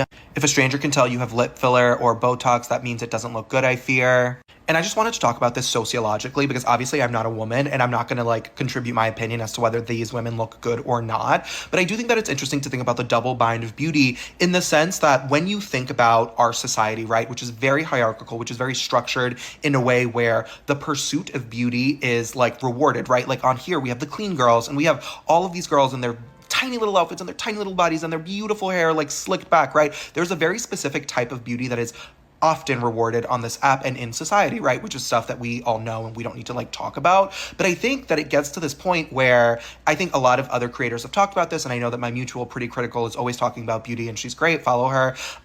There is this idea that if you want it too bad, or if you're seen trying, when I talk about charisma and I talk about celebrities, I always talk about the theater kid thing, where if you want it too bad, it like repulses people, right? People can tell, they like smell the desperation and it like immediately repels them. And that's speaking about personality wise, but I do think that there is this thing that happens in beauty where if you are seen as trying too hard for the pursuit of beauty, right, like through fillers or Botox or hair extensions or like the actual pursuit and practice of femininity, then you are also deemed a societal outcast. And it's interesting because you get situations like this where this girl is like 5'9", she's beautiful, she's societally beautiful, right? Like she's considered societally beautiful because she's like white and tall and has like long, beautiful hair and has, but like because she wanted to be beautiful so badly and like froze her face with like fillers or whatever she did. I obviously don't know, I'm not her doctor, but like whatever she did to her face has now made people actually turn on her, where because she wanted it so badly and she was like practicing femininity so hard, or like the pursuit of beauty, she's being punished for it, right? Where now everyone on the internet is like, oh, looks old. And it's so mind-boggling when you think about the way that like so many different ways that women are punished for being women, right? And like this, I fear, is another example of it. Like I'm not stating my opinion about whether she looks good or not. I'm just pointing out the societal fact that because we tell people the most important thing you have in your entire life is to be young and skinny and beautiful, and like the pursuit of beauty is the most important thing you can ever do with your life, right? A certain segment of the population obviously internalizes this, right? Like I live in New York, I've been to LA, I'm on Instagram, like I see what it does to people. I watch reality TV, I watch Vanderpump Rules, I watch Love Island, like I've seen all of the iterations. I watch The Bachelor, where you can actually see how it becomes normalized that more and more young people have like a lot of work done. And so I think that there is something happening in our society where people are like, the only thing that I can do to like be deemed societally attractive is to like get shit done to my face. And like now it's actually going the other way around, where it's like, well, you wanted it too bad and now you're ugly and now you have to suffer. Like it's so interesting to look at from the outside, but it is actually sad for these girls. And at the end of the day, because I know how this app is, I'm not like going out on a limb and like defending these like white women who will make a lot of money as Instagram influencers. That's not my point at all. I'm just saying, like I always do, I pretend that I'm your sociology 101 professor. Think about why these women would do this to their faces, right? And then think about everything that we inherit as a society, and think about like some people are psychologically stronger than others, right? Not everyone internalizes every single message, but a lot of people do, right? Like think about that before you get on TikTok and start bullying these girls for getting filler. So I love this TikTok and I love this creator. I've been seeing like more of their videos. I've and seen, I really I've fuck with seen them like everywhere, dude. Yeah. But I've never, They're coming up. Like they have like really great sociological takes, whatever. But the whole idea, because we kind of talked about it before, but of like trying to be beautiful but not trying too hard and like not looking like you're trying and like all of that stuff, it connects so perfectly to me with this whole demure thing that's going on right now. Have you seen all of this stuff?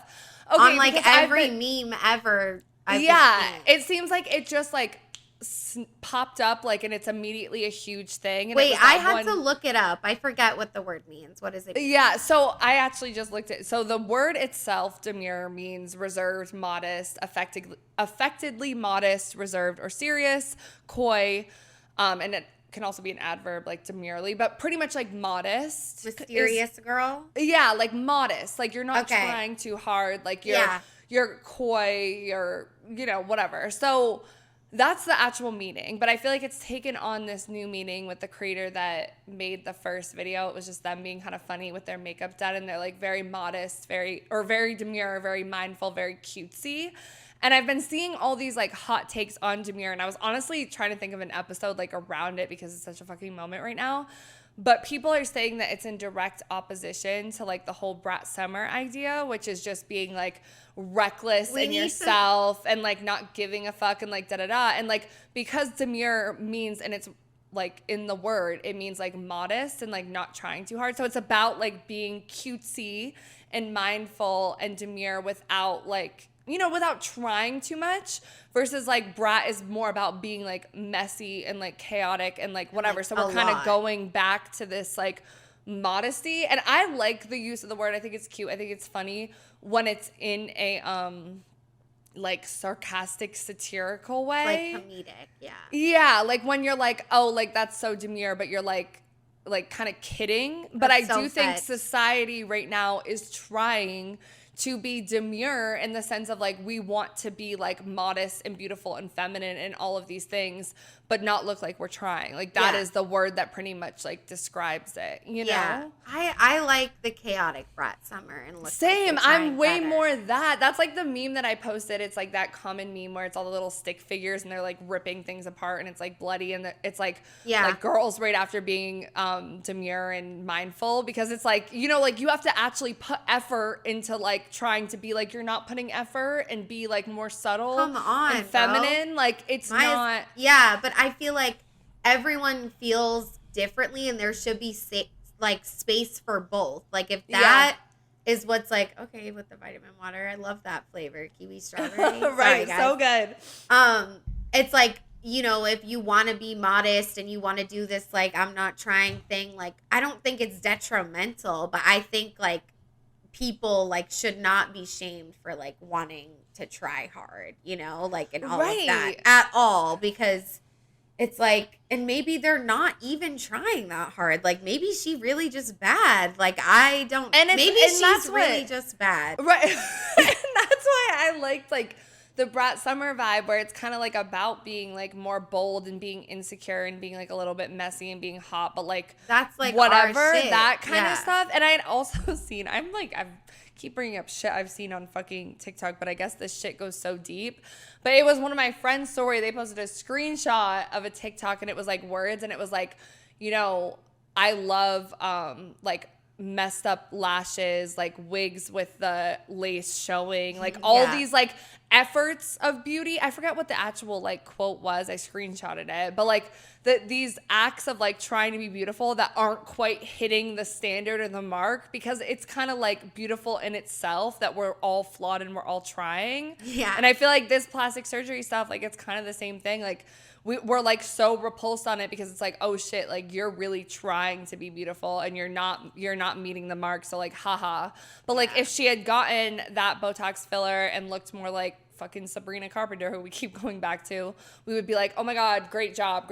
Like, and not even pay attention to what it took. Go back and get as much as she needs. Like this, it's like these injectables require upkeep. It's not a one and done.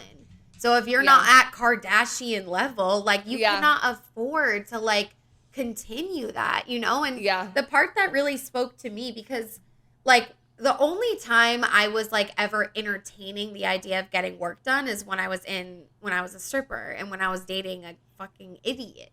Yeah. But then once I got out of that, I was like, oh no. I don't want that. So I feel like those are not the messages that get me. You know, like about the getting the work done as much anymore. But it's like, think about people like they don't have the tools, or they're more susceptible for whatever reason, and then they're getting blamed for doing it. It's like, it really is sad, you know? Yeah. And it's like, I love how he was like, women are just punished for everything. And I'm afraid, this being beautiful is too, but it's like, it's not the right type of beautiful, or it faded.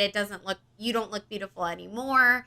Yeah. It's exhausting. But more on this idea of like the trends swinging and the beauty pendulum going over here. We want clean girl natural to like back in 2000s. Like we want caked on, like makeup. And we want, or even demure brat. Yeah. This, I want us to watch this TikTok as well. When I had lip filler, I got comments every single day making fun of me for the fact that I have lip filler. Now that I don't have lip filler, and I got a lot of it dissolved, I get comments telling me to get lip filler. This is the reality being a woman. A woman ages naturally, she looks like shit. A woman doesn't age naturally, and she does some cosmetic things to age better. She shouldn't have done those things. Like, when will we be just left alone? Okay? If you guys tell me to do like my eyeliner differently, then it's like, okay, that's maybe, sure, I can do my eyeliner differently.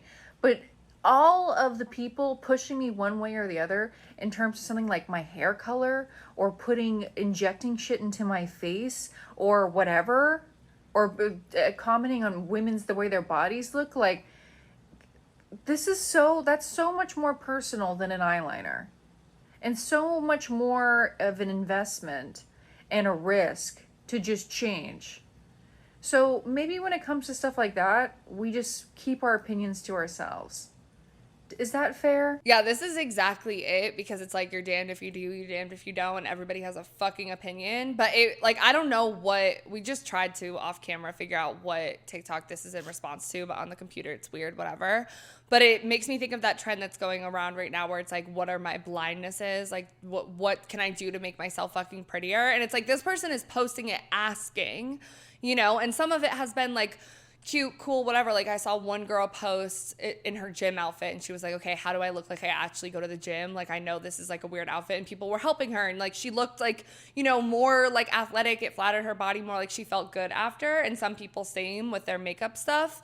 But you also open up that fucking can of worms where everybody's like, oh no, you should do this, you should do that. And how do we feel? Like, how do we want that? Like, it's a little scary to ask the internet what you should do to change yourself, and it's also scary how people think that they can just tell you what to do to change yourself, even if you didn't You're not ask. asking. Yeah, because I feel like 10 years ago or whatever, it really would have been just like the eyeliner or the hair or the whatever. But it's like the injectables, like it is like a new thing that's like been on the rise and has had like peaks and valleys, and now it's turned into something hidden that you can't be able to tell, but you should definitely fucking have it. So it's like, that's a new thing added, like just another note to the culture. It's like, that's another thing we have to worry about now. And just a quick note, like we were talking about at the beginning, how you feel about beauty internally is different than how the world sees you and how you see other people, and that external piece, and more about how beauty is power, and like using your beauty to maybe get certain things or to have people take you more seriously. And so that same New York Times article, there's a quote that we liked that said, in a chapter that describes what she later calls the tricks of conventional femininity, Whitefield Madrano writes, the truth is, I dearly protect the truths of artifice because revelation feels too risky. The threat that we feel as women judged superficially by men is real. One defense is to remain always ahead, always imagining oneself through the eyes of an observer. In anticipation of how others see us, we ask ourselves, do I look good? Do I feel safe? The writer Arabelle Siccardi wrote of beauty as a patriarchal invention in the online journal Matter, an insecure divide between men and women, a violent one. So that is, demonizing beauty in a certain sense, but it's also, it is kind of accurate, because it's like, even to be taken seriously, like in a job interview, like you want to make sure you shower and like have the right hair. You don't like have the right outfit. Your hair is not wet. Like it's ready. Like, cause that is going to be seen as taken seriously. But it's like, and this episode isn't about pretty privilege, but it's hard not to talk about beauty without the privilege and all of it. So it's like, is it sort of a defense mechanism where it's like, well, I just, want to be taken seriously today, or I don't want to be shamed for how I look, so let me try to beautify myself for this specific event, Yeah. So it's just so complex, everything. And it's weird when you think about like men in the patriarchy and all of that stuff too, because I think a lot of times like we look at women trying to be beautiful and we're like, oh, they're appealing to the male gaze, like they're pick-me's, like all of those things. But there's also that line, like especially like me being in a corporate space, like I'm always hyper conscious of like when I have to get dressed up to go to like a business conference or like an event or whatever, like I need to be presentable and attractive, but like modest enough where I'm not too pretty, because then it's distracting from like the work and like that type of stuff. And it also makes me think about like men, even like the guy that I was just talking about, that I was just seeing, who's like, oh no, you don't need that, da da da da. But it's like the patriarchy in a lot of senses has like created this standard where like women need to do it, but now we reclaimed it in certain ways, and now men are like, oh, don't do it. So it's confusing, because it's like, if you're trying to look pretty to appeal to men or not to, that's not okay. But then if you're not, like, it's swinging and you're stuck. And this is a new stance I have on the pick me, but I think it's incredibly misogynistic, honestly. Same. I think everything about it is, I didn't used to feel this way, now I do. So I don't know what I've said in the past. Same. But I really do think, like, to criticize the pick-me or criticize pick-me behavior, it falls very much into trying too hard to get a male's attention and not being modest and just getting it because you're beautiful. Right. And so I'm like, this whole thing about the pick-me, I'm like having a moment where I'm like, it's not good. The pick-me, it's like, you're just on punished, one you're side policing women. Exactly. And it's like, on one side, I've heard the pick-me described a lot as like the girl that watches football, the girl that drinks beer, the girl that doesn't wear makeup. But then it's also, people will call you a pick-me if you're like trying too hard to be like pretty for men and do all of these things and be more feminine. So it's like, no matter what you do, someone is going to call you a pick-me, because like the patriarchy is so complex and so fucked up that like, you can't like, win. And what are you supposed to do? It's like, you're in this patriarchy that is like, we do need to go to the male gaze. And so it's like, maybe she does like football, but if she's not, like, you're really punishing her and making fun of her just because she is victim of the patriarchy. It's like, she wants, and this is all so heteronormative. It's like, it just and makes we also me sad. think like everything that women do, it's making, by calling people pick-me's, it's like everything that they're doing is because of a man, when she could just like football, she could just like doing her makeup, she could just like drinking beer. It's still centering men so hard. Exactly. It's centering men completely, when it's like you're supposedly criticizing her in her own internalized misogyny, but you're being an internalized misogynist as well. So because it's like the pick me thing also, it's like with the I'm not like other girls. And I'm not like other girls is also super misogynistic. So you have two misogynies like at play with that one. Yeah. And I'm just like, that's a tricky situation. But let's move on to who is to blame, which is my favorite section of the outline. We're going to take these YouTubers and what they kind of think and then draw our own conclusions. But to kick it off, we want to share this poll. We asked our audience, why are we always in pursuit of beauty, other than the fact that society culture tells us we should be? 54% said to hide insecurities, 38% said for my confidence, 8% said the trends, and 0% said for potential partners. So I think it's interesting that 8% said the trends. We always kind of have that like, oh, let's fall back on social media. It's the trends' fault. Yeah. But we're the one doing the trends, like the actual people. TikTok is not making up clean girl. Like humans made up clean girl. Right. And TikTok was a tool to make it go viral. Yeah. So I don't know. I think, why are we always in a pursuit of beauty? I mean, it's definitely confidence for sure. To hide insecurities, I don't know. Like, I think it is, but I think it's more about confidence for me personally. Yeah, and I feel like they're like so interconnected, but they're also very different, because it's like, when I think about hiding insecurities, the biggest one I can think about is like, oh, I'm going to wear like one of those star pimple patches to hide a fucking pimple.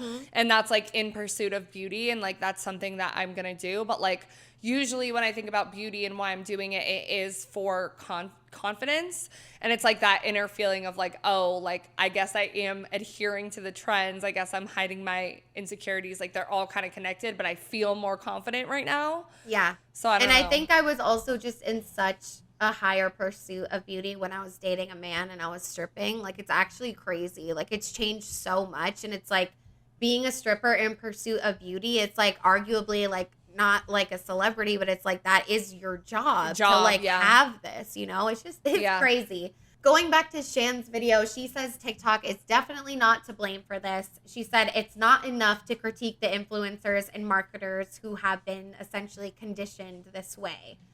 And then she notes that, you know, obviously there's a level of knowing when enough is enough, and it is on us to think about these things critically and understand that these beauty standards and this beauty sickness going around does affect everyone, like about, you know, knowing your audience and the things you say matter. Through the media, we're shown that beautiful people live the best lives. They have money, they have friends, they have relationships, great family. And then quote unquote ugly people are shown to be suffering in some way. How are we not supposed to internalize that? You know, it's like the ugly person's sad, you know, and the other, how are we supposed to watch that and just not associate beauty with happiness, you know? And she says it's easy to blame the internet. We have so much more easy access to these beauty ads, influencers, trends, because it's always right there. Back in the day, it was magazines and TV and news, but that's it. And then lastly, she argues that there is a system to blame that goes beyond TikTok girlies, because TikTok is just a byproduct created by a culture that will continue to exist and evolve into new mediums. TikTok won't always be at the top of the list, but beauty sickness definitely will. How willing are we to zoom into the source of the actual problem? Because TikTok, it won't be around forever. Right now, it's really popular. Yeah. It's like, you know, driving a lot of careers. It's super successful. But at the end of the day, it is just a byproduct of the society that already existed and was like waiting for this moment to have more beauty ads and all that shit. Yeah, it's so interesting, like, the last question, like, are we willing to zoom into the source of the problem? Because, like, the source of the problem is within us, I think, and then it's also in the greater society. And how do you realistically fix that? You know, is it regulations on social media? Is it education? Is it therapy? Like, I don't really know. Exactly. I mean, who the fuck, like, I'm not Mother Teresa. Like, how are we supposed to know? Like, but I think thinking critically about all of it is fucking huge. And just like talking to people about this shit, breaking it down, like it's not so scary. Like, just break that wall. Like, okay, we all spent so much time like putting on makeup. Like, let's just acknowledge that we just went through all this to go out. Like, I don't know, just like speaking about it. And then with Jordan Teresa's video, she's like, so who's left to pay the price all of this? Is it plastic surgeons? Is it the young woman that invests so much money? Or is it Kylie Jenner? Which we're going to get into. And Madison Brown also talked about Kylie Jenner as well. And so basically, there was a viral video of Kylie on her show talking about, you know, she was crying, like the ugly. Okay, I'm sorry. There was a picture that went viral of her. I didn't even think it was ugly. Like, I literally just said that because it's like ugly picture of Kylie Jenner is like a search term on TikTok. Yeah. Because there was this one picture, this one red carpet, and everyone was like, oh shit, she's not looking right anymore. You know, the Botox is Botoxing. We can all see everything. So people are mad because her and her family are the ones that set that standard so high. And I'm going to talk what Madison Brown had to say about this. But basically, Madison said, like, she profited off this beauty standard and she gaslit everyone that she was like, I've never had work done ever before in my life. And she was literally making money off of these lies. Why should we be wiping your tears away when you're feeling the effects that we've all felt for so long? Like, that's people's argument. And Madison personally, she's like, I blame Kris Jenner. Kylie started getting those procedures before 18 years old. It's not like her mom was like, no, don't get the BBL. No, don't, you know, do the lips. Don't get the filler. She was like, okay, I'll drive you there right fucking now.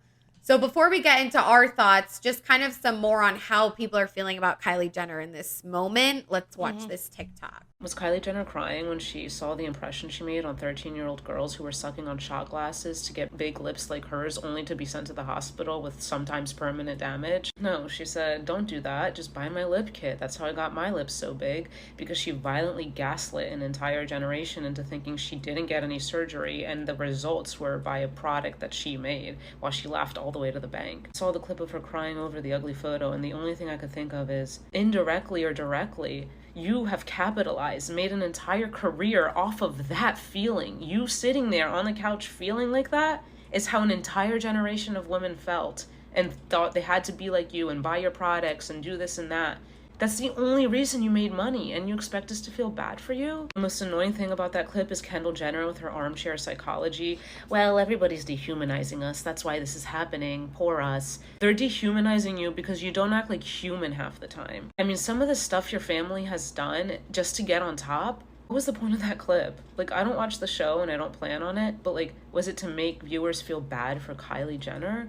Was it for Kendall Jenner to gaslight and dismiss an entire audience? I really don't fucking get it. I don't know. And like, this is maybe like, I need to like figure out how I feel about this whole thing, because I'm like, do I think Kylie Jenner is like fucked up for like this and all of it, you know? Because in a lot of ways they also appropriated, like Black women's styles and like aesthetics and like all of these things, like big lips. Right, like big lips were only cool when Kylie Jenner had them, but like Black women who have had naturally bigger lips, like it wasn't okay until a white woman has them, and maybe that was an insecurity for them too, right, exactly. You know?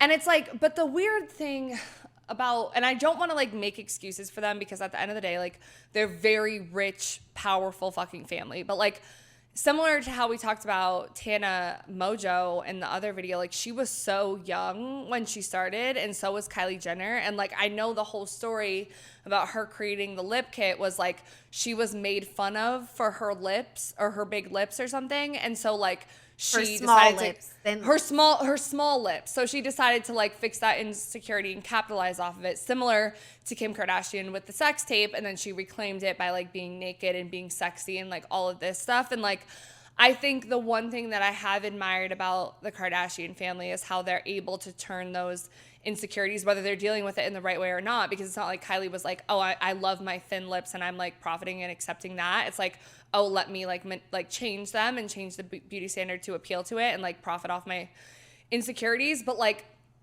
even when you just think about the culture, like before it was like People, tabloid magazines, where it was like, oh, this star gained so much weight, look at them now, like before and after, like they look so ugly, them in a bikini, like now we have like ugly picture of Kylie Jenner surfaces, like, oh, this is how she really looks due to all this stuff. Like I think they, as much as they're driving the culture because they're in the spotlight, they are victims to like what the culture is telling them so much. And she was so young, and a lot of it is like Kris Jenner too.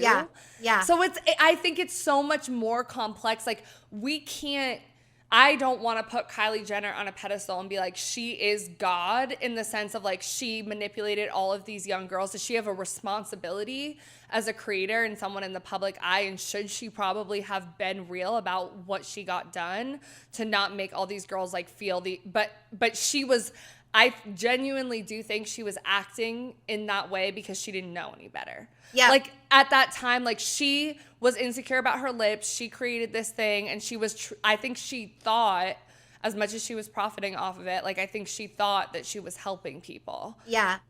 That doesn't make it right, but I think it's nuance, you know? I think like my opinions changed from when I first saw this TikTok, because when I first saw it, I was like, yeah, like honestly, like the lip, because the lip kit, I don't want to make Kylie Jenner God either, but the lip kit movement was huge.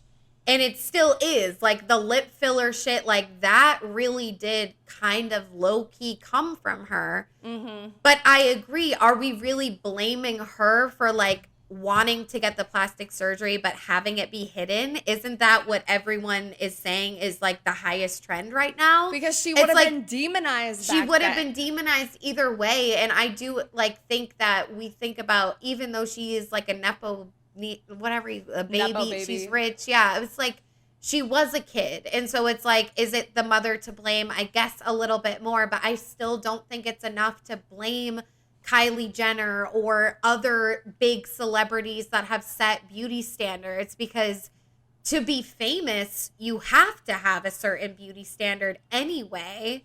And Yeah. it's like, I don't know. I do think the part about her like lying for so long, I'm like, first of all, though, just because she's lying, like, are you guys blind? Like, I feel like we all deep down knew. We though. knew. So We it knew. like if, but then it's like what that TikToker said, you know, not everyone thinks about it that much, and they really did believe her, and they really thought, if I get this lip kit, and Yeah. I don't want to shame anyone for that because that's super real, but like Yeah. me personally, it's like you can tell, like, she looked different. She's famous, And that's like media it's not literacy hard too, to make right? the connection, you know? Yeah. And it's like looking up to Kylie Jenner that would be like wrong in my opinion, because she was just a kid. Like, again, her family does sketchy ass shit Yeah. all the fucking time. But I agree, and I don't think like people are demonizing her so hard, and it's just more misogyny. It's like, okay, she made a mistake, you know? It's like, fuck, like she And it's made like- a mistake. It Yeah. makes me think of like Britney Spears too, because it's like Britney Spears was also young, in the public eye, like conventionally attractive, like skinny white woman, blonde hair, and she was doing all these sexy music videos, sexy shit, and the media was telling her like, oh, you shouldn't be doing this, like this is bad for young girls, like whatever.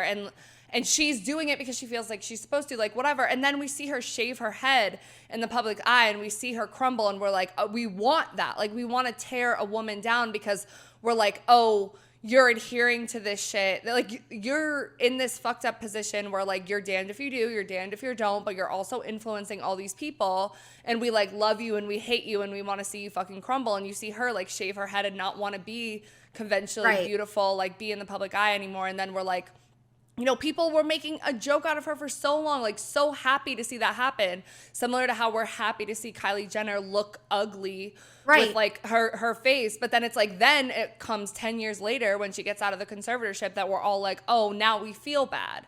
You know, Right. like we need to get there before the effects of this shit happens, because like this is still a fucking human being. Right. And they're dealing with pressures that we probably can't even fathom. That's what I was gonna say.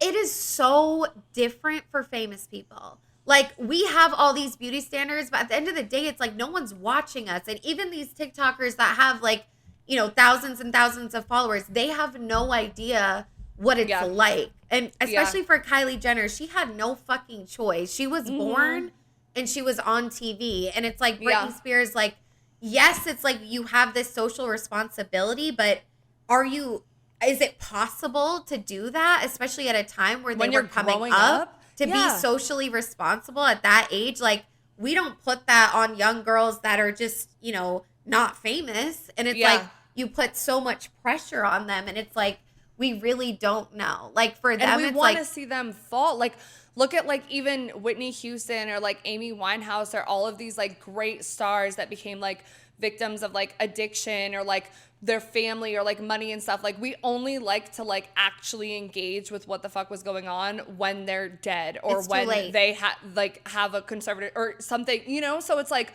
why do we love to consume a tragedy and then reflect on Right. it? But while it's happening in front of us, we're like contributing to it, and we're just Right. like, oh, it's no big deal. Like, fuck them, fuck them. because we don't get it. It's like there's so many classes above us. It's like it's hard for us to humanize them because we can't even imagine what their life is like, Yeah. you know? And so it's like, that's Kendall Jenner's like, they're dehumanizing us. It's like, well, girl, like, you're not dehumanizing, but you're on such another level. I could never relate to you. You could never Right. relate to me. Like, it's like we look, and famous people do that on purpose. It's like Yeah. they want to be unknowable, kind of. It's Yeah. like we're never really gonna know them, and that's why they're stars. Like, that's why we put them up there. But at the end of the day, it's like they're just human beings too, Yeah. And and they I have don't- pressures we don't.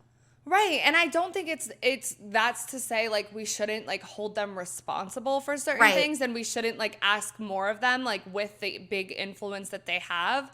But I think like the way that we do it, like we need to have like some sort of grace, and like, you know, if it's a creator that is not listening to their fans or to their audience, and like the people that do have actual like care, like, you know, I think it should be a back and forth. But like you're saying, like the gap is so fucking big that we don't see them as human, and I don't think that's like completely their fault.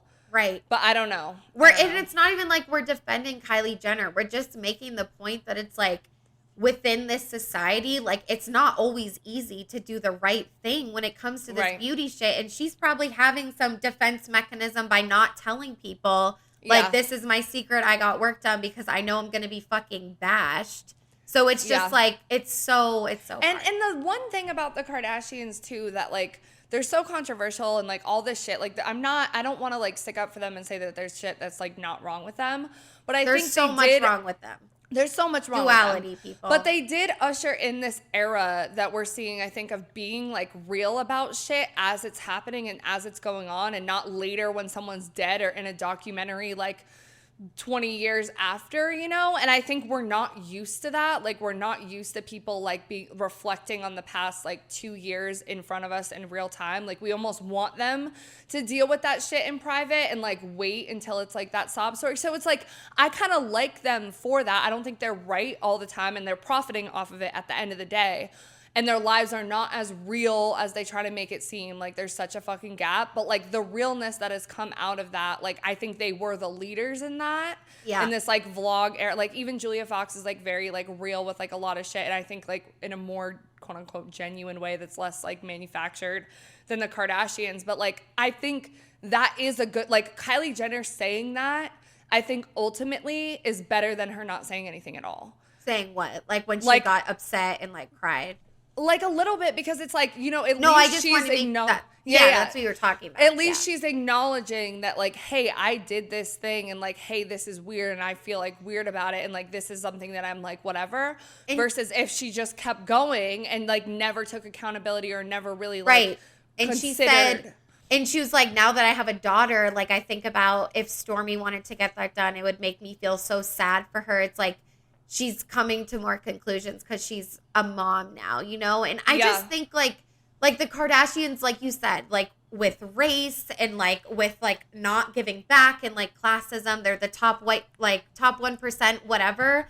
But when it comes to beauty standards, and they're so often blamed, and it's like, yes, a lot of it is their fault, and they should, but I'm at a point where like, okay, so like, I want to talk about who do we think is to blame. And mine's like society, patriarchy. But this listener submitted a story that said, society doesn't make you do anything. We are society. We are creating the toxic environment. And I somewhat do agree with that, because who made the Kardashians famous? I'll wait. Right. Everyone else. Like, they got, you know what I mean? It's like, we're the ones that like the pictures of the conventional beauty. Or like, love to hate them. That raise up Sydney Sweeney. Like, you know, it's like, it doesn't just happen like that. Like, yes, we're in a patriarchy. Yes, it's easier for people to make it to the top like that. But at the end of the day, like, overall society is pushing that up. Like, we're not helping anything by, like, giving the Kardashians all these views. Because the reality is we are. We're liking. Right. And then it's like we play an active role in it, but then also like we're just ants in the greater scheme of everything the fuck else. Right. So it's like, it's just, I don't know who the fuck is to blame. Like, I think it's just like, I think it's our responsibility to continuously like learn about history and culture and take like a nuanced view of things, to continue to like question why we think these things and why we like these things or hate these things or all of that.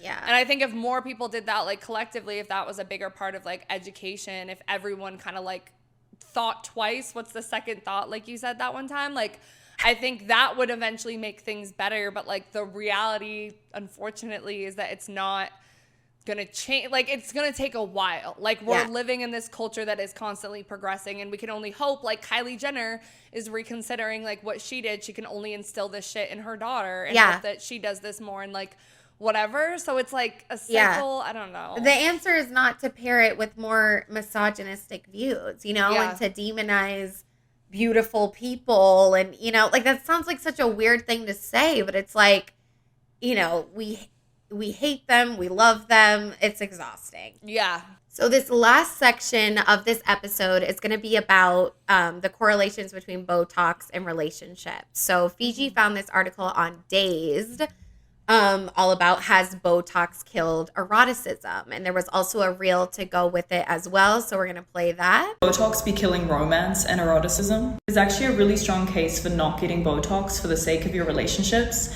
So why are most of the Botox concerns online still physical? There's a study that shows that emotional perception can become significantly impaired with Botox, and another that links it to reduced empathy. Beauty culture critic Jessica DeFino says this is because the beauty industry sells an aesthetic pursuit devoid of real human attraction. It brings back the ideas in this article because in the past we used to want to be hot for other people, but now we want to meet the standard of an invisible other. Instead of viewing our bodies as vehicles for pleasure, we look at them as investments to be optimized. Some people that get Botox compare it to living in emotional jail, and others say that people around them thought that they were angry at them. Once they stopped getting treatments, they noticed that people started to react to them better. This all doesn't mean that you have to be anti-Botox, but it's worth asking yourself if you're willing to compromise your face-to-face interactions. Is it worth it? What do you think?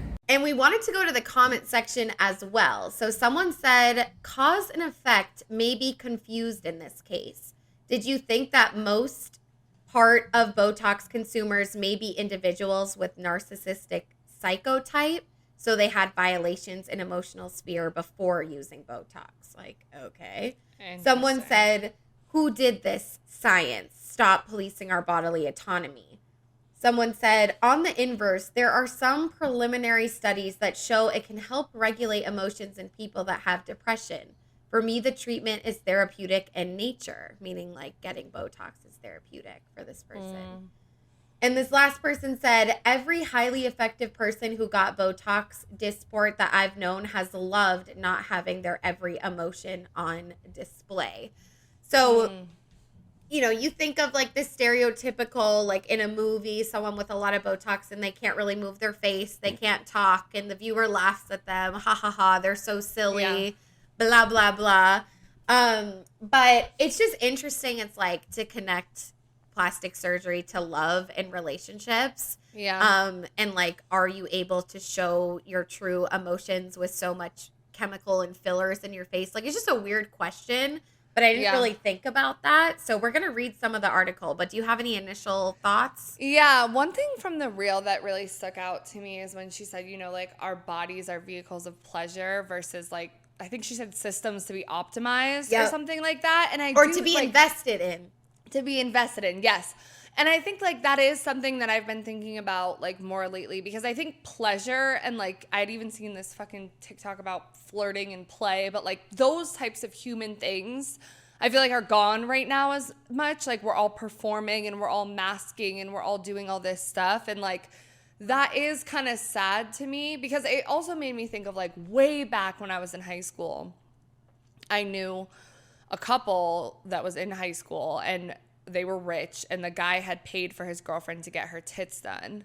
And I remember being at a party and in high school, crazy, right?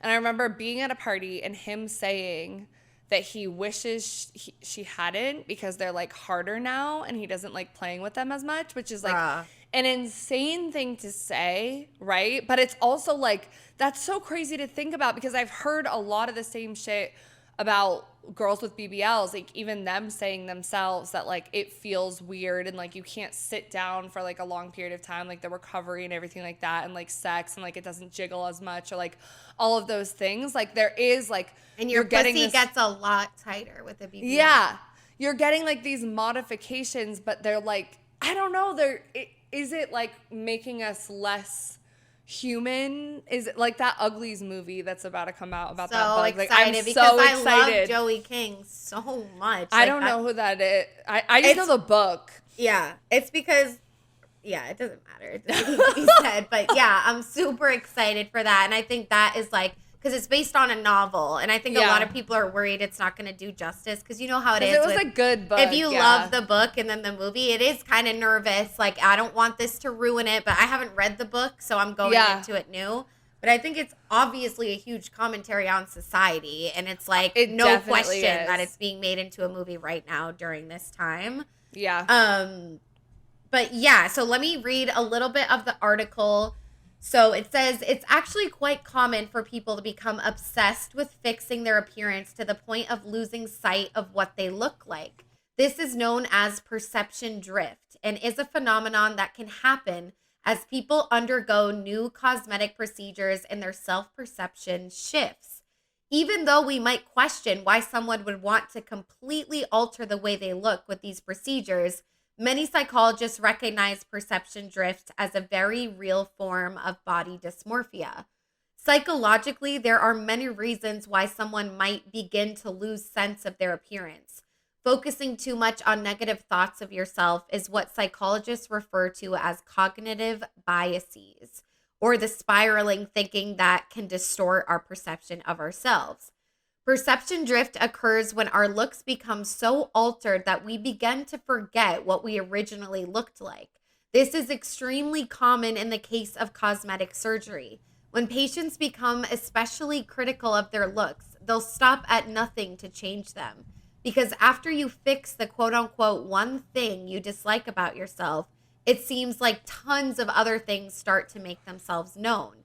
Perception drift literally distorts the way we see ourselves, and the perceived flaws we once didn't even notice become another box to tick off. After one successful cosmetic procedure, the possibilities for improvement can begin to seem endless. Once patients begin having procedures, they receive this positive feedback where they look and feel better, so they seek out more ways to keep feeling this way, says cosmetic surgeon Dr. Chidester. Okay, I already feel like I have so much to say about this. That's Really? Like, Because I'm yes. like, this is a little too smart for me right now. Okay, I have a couple things. So, like, one, the perception drift. I really like that term. Me and too. I knew you would like that It's shit. fire, and it makes me think a lot about like all these memes I've been seeing going around, which makes me get excited for when we post memes because I'm like, I kind of know what You we're have gonna post. so many, yeah. I have so many, but a lot that I see are like girls when they're perceived, and hating the feeling of being perceived, like Yep. performing versus like being and all of that stuff. And Yep. then also like one, we hate being perceived, but then also we love to you'd love to have someone tell you about yourself from their view. Like, oh, just tell me like what you think of me. Yeah, and, like what you think I look like. what was your we first all impression? love to hear that. Yeah, Yeah. because we're so in our heads that hearing it from someone else is kind of like, oh my God, like that's a reality check. Like that's Crazy, like cool. right? Like Yeah. I want to see how I appear to other people. So that is just like super interesting, like how we love to be perceived and how we don't. But also this whole idea of like, you know, constantly fixing one thing and then continuing after to the next thing and then noticing the next thing. It's like, I don't think this is like different in anything else. Like, you know, when you think about success, even like people say like, oh, they want to hit their first million and then they hit their first million and it's not enough. And then they want to go do this. And like same with like working out, like you lift this many pounds. No, you want to keep going, you know? So I think it's like, it's always this like constant pursuit of the next thing, because like if we don't have a next thing to go after, like what are we even doing and how What would beauty be am different? I? It's like, right. You're yeah. like you can never just be like happy in the moment, or like we should be, but we aren't. Like we always want to go after that next thing. So I don't know. Like I get it, and I don't know. Like it's so tricky because I'm like, people should do whatever the fuck they want at the end of the day. Yeah. But like body dysmorphia and like perception of yourself and losing sight of yourself, like that's a scary thing. But also like, I don't know, like the whole concept of you not realizing that it looks bad is still in the context of what society thinks looks good and bad. So like if it looks good to you but looks bad to other people, does that even fucking matter? Yeah. And I guess like my hope for people, you know, listening right now, it's like, I hope the days of like shaming women with noticeable Botox is over, because I think that we can agree it's like, yes, the more people that get BBLs, and I've even said this in past episodes, I'm like, the more people that get BBLs, the rest of us feel like we, need one. Yeah. And then it's like we said, news comes out, oh, it's not all it's cracked up to be. And you're like, oh, well, thank God I didn't fall into that societal pressure. Yeah, you get enjoyment out of it. Like, I've had that in Atlanta where I've seen girls with BBLs and I'm like, oh, like, it doesn't look good. And then I'm like low-key happy because I don't want to have to feel like I need a BBL. But that's fucked up too. And the woman my ex left me for, I sent a picture to you and you were like, oh my God, like her BBL looks crazy. And I was like, oh, thank God. Like, it's horrible. We get enjoyment. And it's like, I'm thinking even for our listeners, because it's like in this context of us having this podcast and going through this research, it's so easy. It's easier to be like, this is how we should be. This is what we do. But the second we like end this episode and go back to our daily lives, like, it is so hard. I'm like, bitch, I need to look good tonight. I need to lose weight before I come to Atlanta. Like, I'm literally thinking that because I'm going to be in Atlanta. Like, right. Like, we go back to those same thoughts. But, like, I love your whole second thought thing. Like, I feel like that's like my therapist. An easy thing to, like, implement or try to. Yeah. You know? But, yeah, it's just crazy. And I think it's really hit me after this episode, too, like, how much injectables and plastic surgery really is just like on fucking trend right now. Because in the 2000s, it was like, just don't eat. And now it's like, you have to eat, but like your body needs to be proportionate. And like, it's just, I don't know. I'm exhausted with all of it. But we're going to wrap up the episode now. And I want us to think about these questions in mind. If you're new here, at the end of every episode, we do a wrap-up segment where we talk about what we're so wet, so dry, and still maybe a little bit confused about the topic because, as you guys know, we don't have all the answers. We just come on here trying to figure it out. So to keep these questions in mind, is it possible to be in a quote-unquote healthy pursuit of beauty?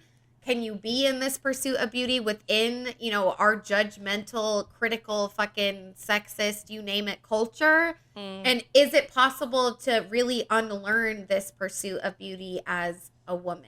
So, okay, so like what I'm so wet about in all of this, I think kind of answers the first question of, is it possible to be in a healthy pursuit of beauty? Because I think that it is, and I want to believe that it is. And I think that like we're all on our own individual journeys, and like we need to have like more grace with ourselves and have less like shame about like not doing something too much, like all of that stuff. So like I think it does motivate me to like think that that is possible and like unlearning all of these things, and that it's also like okay to want to be pretty, and I'm not a pick me for that, and I'm not like have a bunch of internalized misogyny. And even if I was a pick me, fuck it. Right, it's fine. Like it doesn't fucking matter. So I'm wet about that. Like I'm wet, though, also in a lot of ways how my life, I've become less in pursuit of beauty as I've gotten older, I think. Like, I think it distracts from my life a lot less than it used to. Like how I talk about in college, like not going to class unless I felt like I looked like perfect by my definition at that time. And like, I was so depressed during that time and so like painfully insecure in a lot of ways. So I think that's where it stems from. Like sometimes it's like, it wasn't necessarily right for me to start with the like, oh, I need to get dressed. It was more starting with my mental health. Yeah. And then everything else flows, like not fixating on that as much. So like, I don't know. Overall, I'm wet about that stuff. Yeah. Yeah. I think I really relate to that. Like definitely same. Like, and if you're like a, 20, 21-year-old woman, like it definitely gets a lot better when you get to 26, 25. Yeah. Like, I think you just figure yourself out more, and maybe you're still, wanting to be beautiful, but it's less society's definition of beautiful as you get older because you're learning what you actually like and what makes you happy. But I am wet about my evolving views because I really do think I was the first to kind of come at the makeup girlies on TikTok or like Kylie Jenner or just like blame things that it's just kind of pairing it with more misogyny, it's like I don't want to blame other women that are just kind of dealing with the same sort of things, like they're just figuring it out and maybe they deal with it in different ways. So the part about who's to blame, like I feel good about blaming the patriarchy, but also blaming us, myself, and the greater society for enabling these views to continue, Yeah. Because at the end of the day, like I said, all of our likes and comments and shares are power. Like we as humans make things go viral, and social media is just a tool for us to get us there. And if TikTok got lost tomorrow, I promise you something else It's would still gonna replace exist. it. Yeah. It's not TikTok. It's just like that is what is the tool that's being used right now. So, and I am dry about a lot of the beauty content online, but I'm wet at least that people are talking about it and talking about how so we're beauty obsessed. But again, I think a lot of time it's paired with misogyny. It's like, what's wrong with these women? Like, why are they so obsessed with beauty? It's like, I don't know, because they exist and watch TV and are online. Like, how could you not be, you know? Yeah. That's what I'm wet about. Yeah. I think what I'm dry about, and I just thought of this while you were saying that, like, that I meant to say in the perception drift thing. Like, I'm kind of dry about that and, like, the whole, like, Love Island thing. And I feel, like, mixed ways about that, so maybe it's more confused. But, like, I'm also dry when I think about, like, in ways like my perception of myself. Like, I always use like TikTok, Instagram filters, and I feel like I don't feel good taking a selfie of my face, like showing as much without the filters.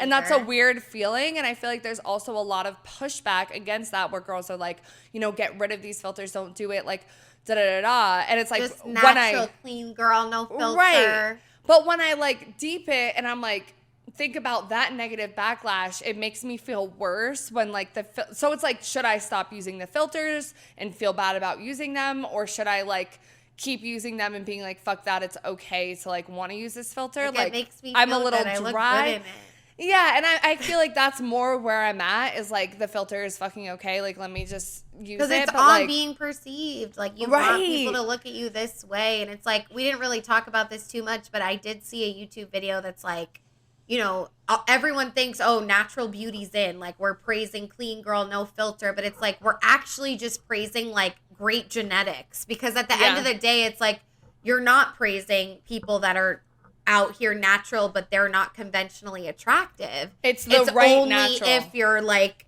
you know, just lucky that you happen to fall under those societal standards, which, again, is, like, thin white woman with long hair, whatever the fuck. Like, and so if you don't fall into that, like, no one's praising your naturalness at all. So it's not natural beauty. It's just, it's still the same thing. But yeah, I mean, I'm dry about it all. It really sucks. And I hate like a lot of the content out there about beauty. I think it's steering people in the wrong direction. But again, I think it's better to say something and at least start to think critically about it. Rather than do nothing. And I'm obviously so dry about Lauren Chen that we shared in the beginning. Like, I fucking hate her, bro. Hate her. Yeah. Very toxic shit to be spreading. Confused, I guess I'm confused about the ways in which it's possible to unlearn this stuff. Like, even though I said in the beginning, like, I'm wet about like being on that journey too, kind of like, I think it gets so confusing when you're like, you put it into all these perspectives where you're like, I can only control myself and I can only like do this to unlearn it by myself, but then you have to deal with greater society, and like, am I unlearning it in the right way? Or am I going too far, and like, what the fuck is the balance and all of that? All of that like space to be in when you're unlearning things or you're trying to change something is like just such a fucking confusing place to be in, because the rest of the world is still turning and still operating, and like, you're still getting influences all the fucking time that you're not even thinking about. So it's never gonna be perfect. It can't be. It can't be. Yeah, but that's that was it. Yeah, it's like we only have control over so much. It's like, if you like move to like fairyland and live in the woods, it's like you can really create your own reality type shit. But it's like, unfortunately, again, it's like how we view it internally. And I feel like we're getting the internal shit down, but it's the external piece. And like, we didn't even talk about this, but I am confused because sometimes I feel like when I'm in a relationship, like, I feel more pressure to be beautiful because I want them to be like, oh, she still has the same beauty she had when I met her. Yeah. So, like, I feel like a lot of people, they let themselves, like, go in relationships, quote unquote, which is so misogynistic, but y'all know what I mean. But, like, for me, it literally is the opposite. Like, I let myself go when I'm single because I'm like, so then it's like, who are you really doing it for then, Autumn? You know? Like, that's what I get you. I hate the way I said my name like that. But that's where I get confused. But it's a big conversation, and we definitely want to talk more about like makeup oppression in the future, or pretty and ugly privilege, but it was too much to get into one episode. So if either of those ideas spark your interest, we definitely will have that coming in the future. But that brings us to the end. Let us know what you guys thought in the comments below. As we said in the beginning, we would really appreciate it if you subscribe or follow, depending on the platform. On YouTube, you can like us, you can share, you can comment, subscribe. On Spotify, Apple, Amazon, you can rate. You can do a written review on Apple, which would be amazing. If you do that, email us so we know about it. We would appreciate that so much. And yeah, we post polls every episode. So we're going to be posting polls every week for the indefinite future about episodes. So make sure you're following us there so you can submit a story, a question, connect with us, participate in the polls. We'd love to have you. Yes, and we do also have listener support. It's through our Spotify, but no matter what platform you guys are listening, it is in the bottom of the description of every single episode. It's 99 cents, $4.99, or $9.99 a month. It is the only way to financially support us. So if you fuck with our content, that 99 cents goes a long way. It's good for our confidence, all of those things. I know y'all have it. Come on, 99 cents, like please. But yeah, we love you guys so much, and we will catch you in the next episode. Bye. Put a finger down if the way that you found out your ex cheated on you was because he was trying to prove that he was so loyal that he did a screen recording of all his text messages. Put a finger down if at 21 years old you found out that your father wasn't your biological father and that one of your family members is blackmailing your family into telling you this. Put a finger down if when you were 16, a boy that you were talking to invited you over to his house. Put a finger down if after your damn near 3-year-long relationship you were talking to a couple guys on Hinge. So the first guy that you were talking to, he goes to school in South Carolina 2.5 hours away from you, and the other guy you were talking to only goes to school an hour away from you in Virginia. So one night you got bored and you texted both of them, hey, what are you doing, can I come over? And whoever responded first, you drove to see them. So the guy in Virginia responded first,